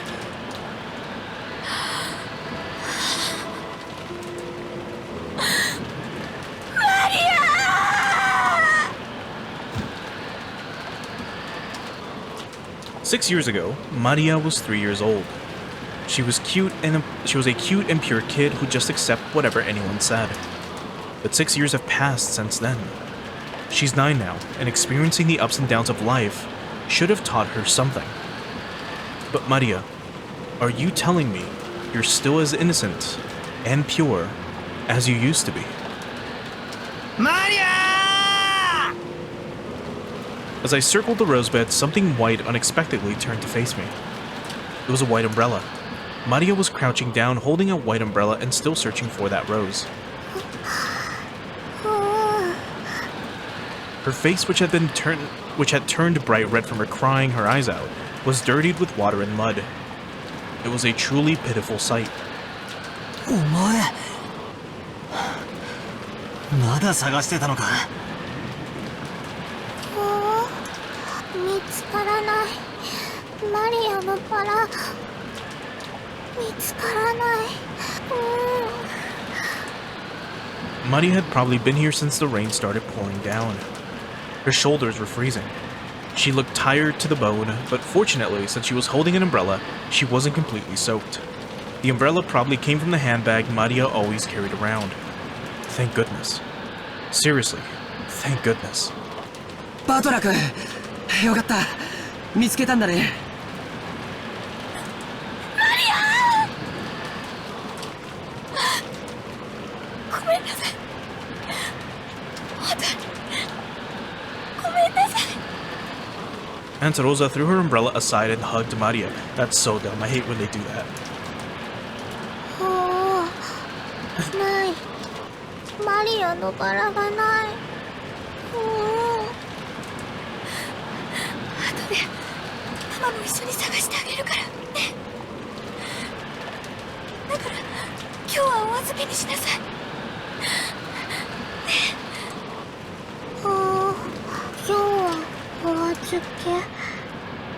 It looked like Maria still wasn't able to accept it, but she no longer had enough energy left to resist.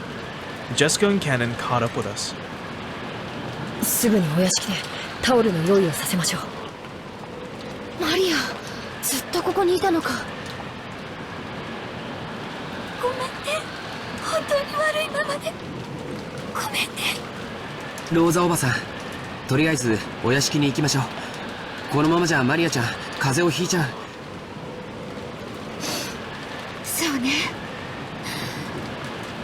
マリア、行きましょう。ちゃんときれいにしないとおじいさまに怒られちゃうわよ。お腹すいた。もう食事の時間だぜ。マリアはよく頑張ったよ。天気が良くなったら私たちも一緒に探してやるから。 We couldn't stay in the rain forever. We took Maria with us as we headed back to the mansion. Maria apparently wasn't as worn out as I thought. When she remembered we were having calf steak for dinner, she started chanting, I'm hungry, ooh, and returned to her usual spirit itself. Aunt Rosa didn't chide Maria for saying ooh.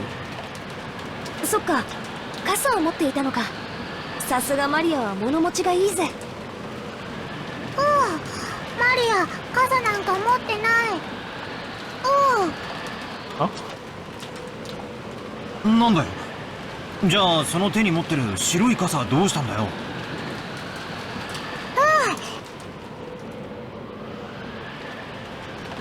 貸してもらった。 Some caring person must have brought her an umbrella. A normal kid would look for shelter once it started raining, but Maria was too stubborn to give up so easily. So maybe that caring person gave up on telling Maria to find shelter, then decided to at least give her an umbrella. そう。その人にお礼を言わないとね。誰？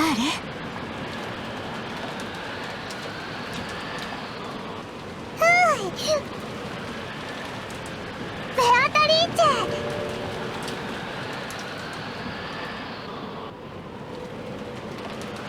The name Maria cheerfully mentioned was that of the island's witch. Rosa took a deep breath and asked again, trying to do so in a way that wouldn't damage Maria's good mood. そう。よかったわね。それで誰なの？傘を持ってきてくれた人は。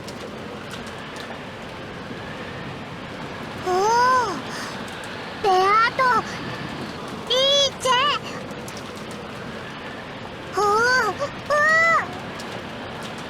Maria immediately realized that her mother didn't believe her and started crying out unhappily again. So Rosa stopped pursuing the subject.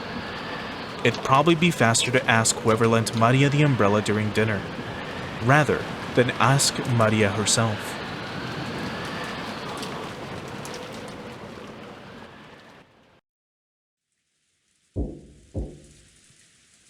O父さん、せめて晩餐にだけは出席してください。これでは親族会議になりません。And also, hey Master Protoss, thanks for stopping by over on the kick side.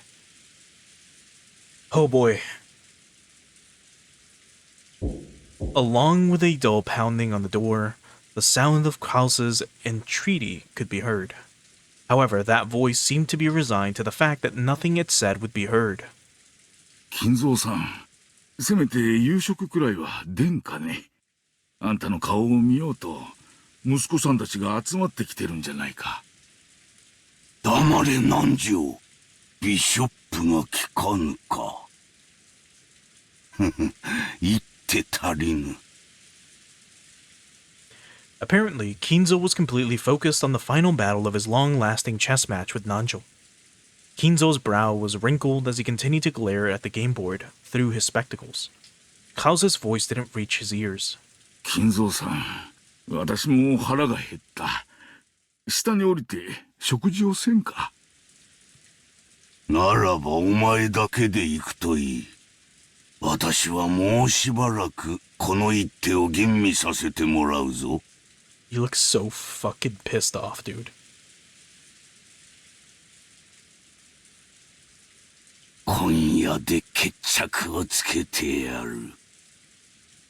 さもなくば、お前との決着は金輪際つけられそうにないからな。Nanjo rose from his seat, hoping this would prompt Kinzo to do the same. It's missing the two, but Kinzo's eyes never left the chessboard. He knew well that Kinzo always displayed a blind concentration when it came to chess, but he'd never seen Kinzo concentrate as hard as this. It was almost as though Kinzo was telling the truth, and there would never be another chance for them to continue their contest if they didn't finish it tonight. It seemed that no matter how obstinately he called out to Kinzo, it wouldn't reach the latter's heart. Nanjo gave up and headed to the door that Klaus was still banging on. The door to the study opened. Klaus was taken aback, thinking that maybe Kinzo was actually coming out. However, Nanjo was the one who appeared, and Klaus let out a sigh of relief. 南條先生、親父殿は。お役に立てなくて申し訳ございませんな。今や金蔵さんの世界はこの部屋だけです。Nanjo shook his head with a completely defeated expression. Klaus raised his fist once more and banged on the door, shouting, お父さん、聞こえますか。私たちは下へ降りますが、気が向かれたらいつでもおいでください。息子兄弟一同、ずっとお待ちしておりますよ。His voice was very loud, and he was making a racket pounding on the door. There was no way it wouldn't reach Kinzo's ears. Well, it certainly was reaching him. But he ignored it anyway. However, unlike the time he'd been called down for lunch, he didn't fly into a rage. By now, Kinzo was calm at heart, almost as though he had taken on a philosophical view and turned himself over to fate. 晩餐にも息子たちの顔にも興味はない。私がここを出るのは、ベアトリーチがよみがえる時か、私が鍵の生贄に選ばれた時だけだ。もう悪魔のルーレットは回っている。今さら晩餐に何の意味があろう。As though the painfully loud banging on the door completely failed to enter his hearing, Kinzo silently thought about his next chess move, still in his philosophical state. Just as always, Kinzo's figure couldn't be seen anywhere in the dining hall. Klaus, wearing a bitter smile, returned with Nanjo. 親父殿は相変わらずご気分が優れられないそうだ。年に一度の親族が集まるこの機会に同席できないことを非常に残念がられておられた。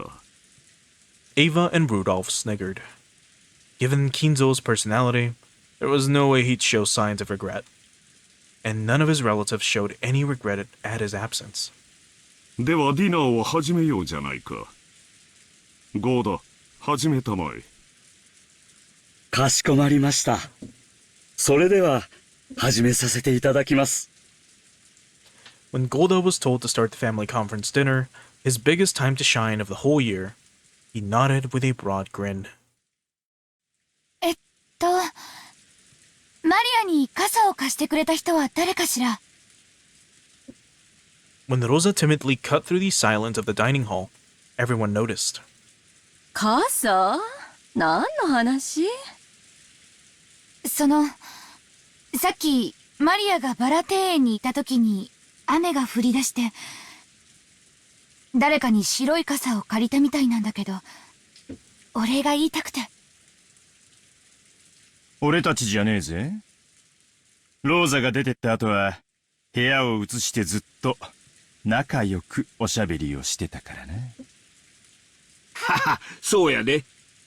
あの後も兄弟で仲良くおしゃべりをしとったのや。The word friendly felt awkward from Hideyoshi's lips. So even those who hadn't been present could tell that the conversation hadn't been a pleasant one. 少なくとも私とエヴァとルドルフと、あと秀吉さんとキリエさんではないことも確かだがね。私たちは夏日姉さんとローザさんが出て行った後もずっと一緒だったわ。食事の時間までずっとね。兄さんは源氏さんと一緒にお父様を呼びに上の書斎へ。私たちはそのまま食堂へ直行したもの。だから私たちではないわね。傘を貸すなんて親切、使用人の誰かじゃないの？じゃあ、ゴーダさん？私はずっと厨房で準備をしておりましたもので、申し訳ございません。Golda looked slightly disappointed about missing this chance to show off.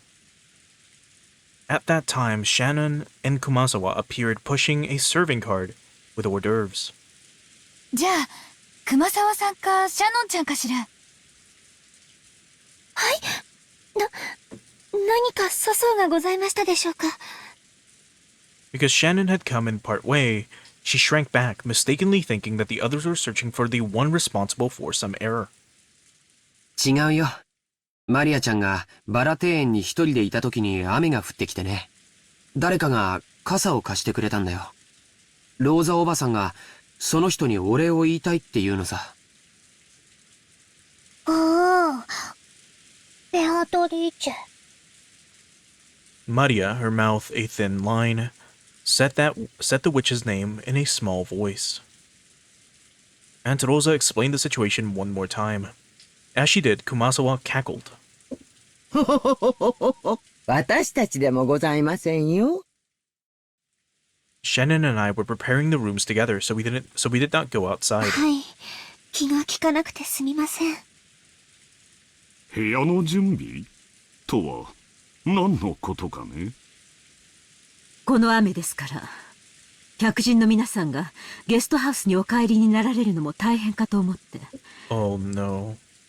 使用人たちに屋敷内の客室の準備をするように命じたのです。Oh no. あら、気が利くじゃない。Do you think the guest rooms inside the mansion have like secret torture chambers or some shit? Oh no. そうね。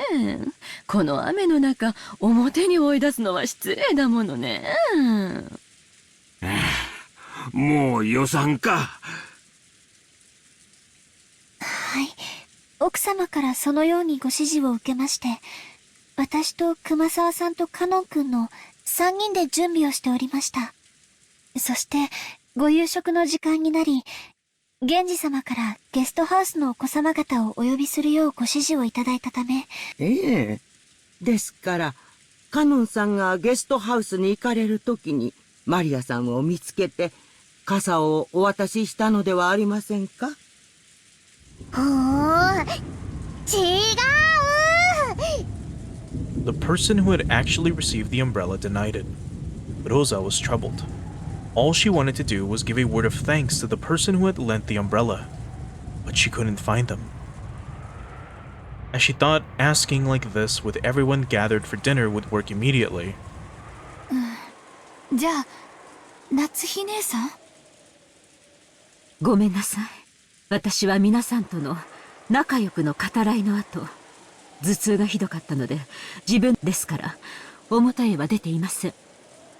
Do remember, after the argument, Natsuhi left the room crying, went to her room, like her guest room, I guess, and was crying onto her pillow for like 5 hours. なら誰なの？ジョージ君たち？なわけないわよね。いえ、僕たちじゃありません。僕たちはずっとゲストハウスでテレビを見てました。むしろ私たちは、マリアはおばさんと一緒に屋敷に行ったとばかり。そこへカノン君が来て、マリアは一緒じゃないのかと聞いたんで、初めて屋敷にはいないのかって分かったんだよ。第一俺だったら、傘を貸すより先に、手引っ張って屋根の下に連れて行くぜ。Rosa was completely baffled. One by one, the relatives and the servants denied that they had done it, even though it really wasn't something anyone would need to hide. So, by process of elimination, the number of remaining candidates wasn't large. もちろん私でもありませんな。雨が降り始めてすぐの頃、金蔵さんの部屋を訪ねて、ついさっきまで一緒にチェスをしておりました。ということは、おじいさまでもないよね。Or Genji. なんだなんだ、妙な話になってきたぜ。あと残るのは誰だ？じゃあ誰？源氏さん？ちょっと待って。勘違い。別に私は何かの犯人探しをしてるんじゃないのよ。雨の中のマリアに傘を差し伸べてくれた人に母としてお礼が言いたいだけなの。Giving an umbrella to a girl loitering in the rain was something to be praised, not hidden. Despite that, no one raised their hand. Why not? Everyone started whispering about how strange this was getting. 落ち着けよローザ。傘を借りた本人に聞けばいいじゃねえか。That's what everyone had been thinking since the beginning. They were all scratching their heads at why she didn't just ask Maria, who had been given the umbrella. However, Rosa bit her lower lip. After all, she already knew how Maria would answer if asked. どうりや。ルドルフ君の言う通りやないか。マリアちゃん、おじさんに教えてえな。マリアちゃんに傘を貸してくれたのは誰や？ベアトリーチェ。 The dining hall was wrapped in silence for an instant, but it was soon interrupted by a burst of laughter. なるほど。森の魔女ベアトリーチェが不憫に思って傘を貸してくれたか。いい話じゃないかね。ローザ、そういうことだ。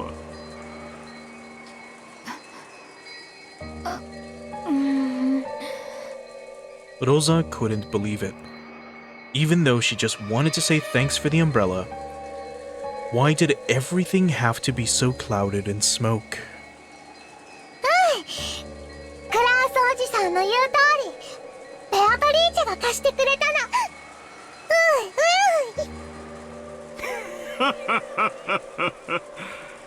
それはよかった。無垢だというのは実に羨ましいことではないか。なあ諸君。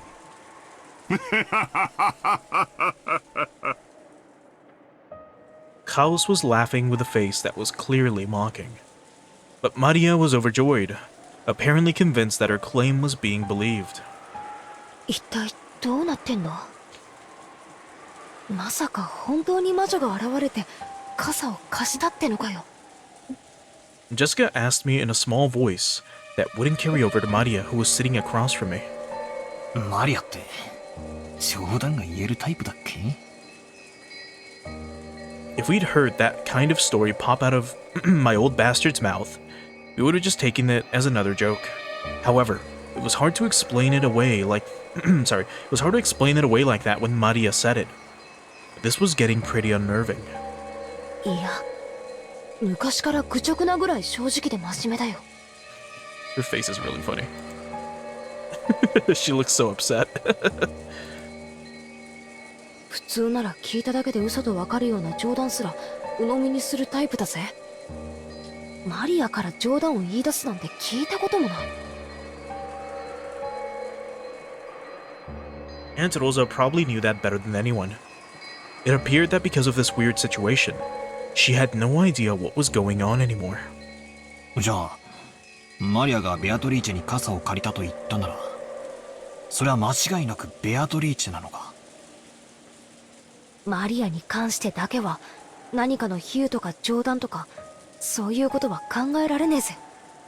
額面通りの意味だと思うべきだろうよ。じゃあなんだよ。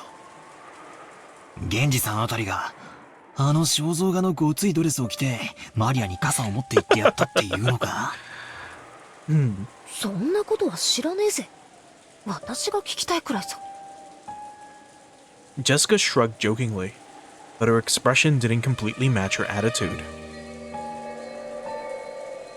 Once the hors d'oeuvres were set out and Goda showed off his vast store of knowledge, the meal began. A couple casual chats broke out here and there, but they seemed somehow distant. And the meal ended up being so quiet that you couldn't ignore the sound of the rain sneaking into the dining hall.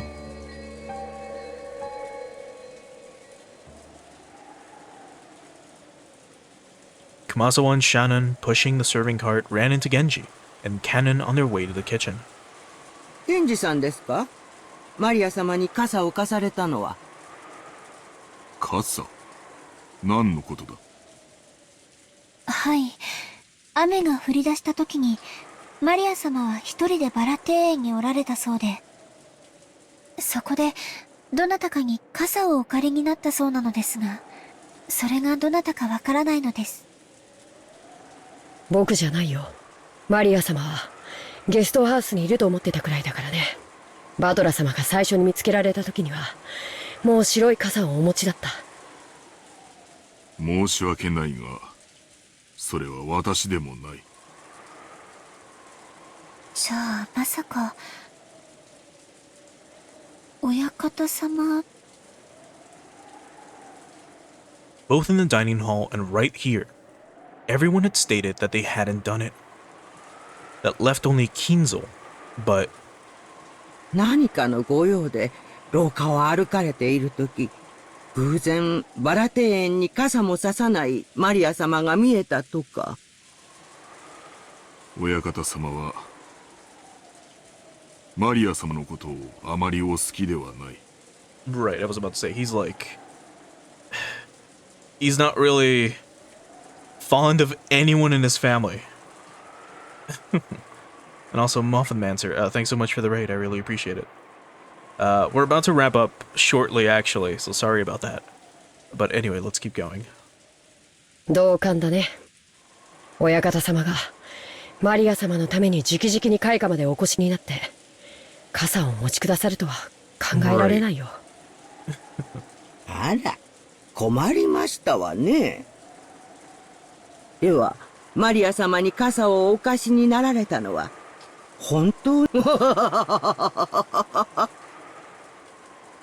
Kumasawa laughed, just like the relatives in the dining hall who had laughed it off. She couldn't think of any other way to break through the smoke veiling the current situation. Just then, The crisp sound of hands clapping twice rang through the hallway. They all turned around at once to see Golda coming out of the dining hall. さあさあ皆さん、ディナーは配膳のタイミングも大事です。すぐにスープの配膳に取り掛かってください。源氏さん、彼女らは大切なお仕事中ですので、お引き止めになられないでください。Bro, who the fuck are you to tell Genji what the fuck to do? Kanon glared at Golda for being rude to Genji, a person Kanon had respected. Genji, realizing this, patted Kanon once on the shoulder as a warning. Kanon reluctantly turned away and returned his expression to normal. ゴーダの指示に従いなさい。今は晩餐の配膳を急ぐように。ほらほら、時間がありません。タラタラしない。急ぎますよ。Golda grabbed the serving cart from Shannon and steadily pushed it towards the kitchen. では、私どもも厨房に戻らせていただきます。ゴーダさんも気の短い方ですからね。私もこれで失礼いたします。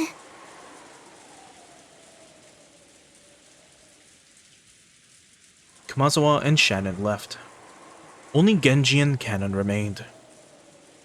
Through the window, the darkness of the rainy night could be seen along with the occasional thunderbolt. 源氏様、ベアトリーチェ様が本当にお戻りになられたのでしょうか。わからん。親方様にお知らせしますか。せずともよい。本当にお戻りになられたなら、やがておのずと親方様の前へ現れよう。それにあれは気まぐれなお方。親方様にご報告申し上げたところで、お姿を現されないことには何の意味もない。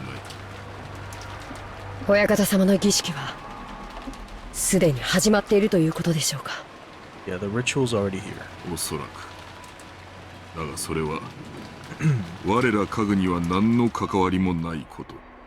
親方様に受けたご恩を最後の瞬間までお返しするのみだ。はい、それが僕たち家具の務めです。 The thunder crashed once more. Except for those instants when lightning lit up the sky, nothing could be seen out the window but the darkness of night. Just as humans rule when the sun is up, those that are not human rule when the sun is down. The darkness of night that now surrounded little Kenjiwa was ruled by another master, not the Yoshiromiya family. Did this master take pity on Maria when she was alone being pummeled by the rain in the rose garden, lending her an umbrella? Kennen looked at the rose garden's lights, dimly visible beyond the window. Here we can barely see them as well, just for like a split second. The dim lights weren't enough to illuminate the surrounding area. Looking at those lights felt like making eye contact with the witch, and Kanon forced himself to avert his gaze. If he didn't, it felt like his eyes would be absorbed by that light.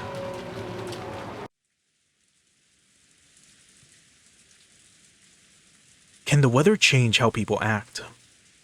You often hear stories about how things like atmospheric pressure can influence people's moods and physical health. For some time now, everyone had been struggling to clear the gloomy atmosphere. But any conversation was quickly cut off, and in the end, the dining hall was simply filled by the sound of the rain. Dessert was some kind of chocolate cake, accompanied by pear sherbet. Golda enthusiastically explained the recipe as soon as this dish was presented, but I quickly forgot the details. The guest of honor grandfather was absent, the weather was horrible, and the identity of the one who'd lent Maria an umbrella remained a mystery. When dinner ended, no one felt even one bit refreshed. It was too late now, but I realized painfully that the taste wasn't the only important part of the meal. The whole atmosphere was critical. Golda, the supposed conductor of this musical piece called Dinner, did his best to enliven the place, dropping little jokes left and right, but apparently not one of them succeeded. After taking orders for after dinner coffee, tea, and orange juice, he left for the kitchen. As soon as he disappeared, Uncle Klaus spoke. やれやれ。せっかくゴーダが腕を振るってくれた晩餐も、こうも沈み込んでしまっては実に味気ないというものだ。まったくね。今日は何を食べても美味しく感じられない、そういう気分よ。ほう。どうしてそういう気分なのか聞きたいね。心が晴れ晴れできるよう、兄として後で協力させてもらうよ。What a fucking asshole. Aunt Ava grimaced slightly. I'd already heard she wasn't on good terms with Uncle Klaus, but it was pretty clear now. When I looked around, I noticed that my father and Aunt Rosa were also grimacing. Apparently there was something besides the weather troubling all of them. エヴァおばさんも、うちの親父も、ずいぶん機嫌が悪そうっすね。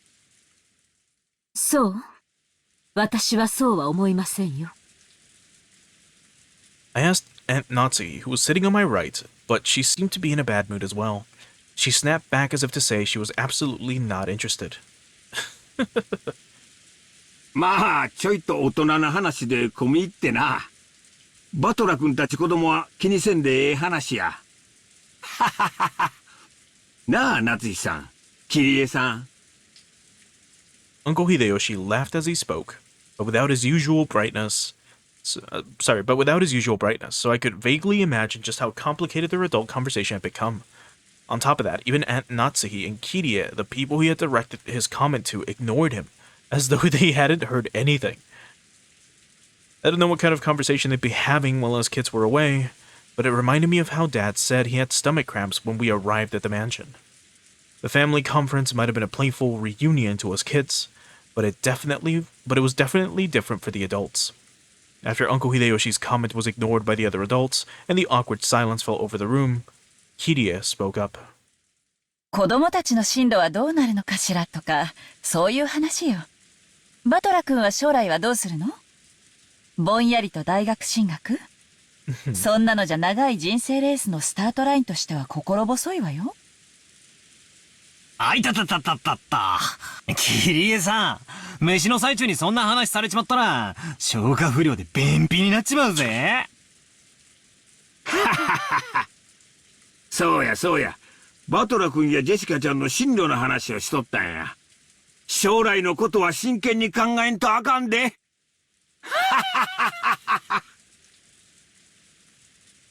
Hideyoshi heartily agreed, as if they really had been talking about that, but that was probably wrong. Kirie had been obviously trying to change the subject. However, if Kirie had determined that this was the best course of action for now, then she was probably right. Taking this into account, I cast aside my suspicions as to the cause behind Aunt Ava and Dad's bad moods. At long last, the serving cart returned, filled with coffee and tea. And I think this will be a good stopping point for today. So let's get ready to swap on over to the ending screen.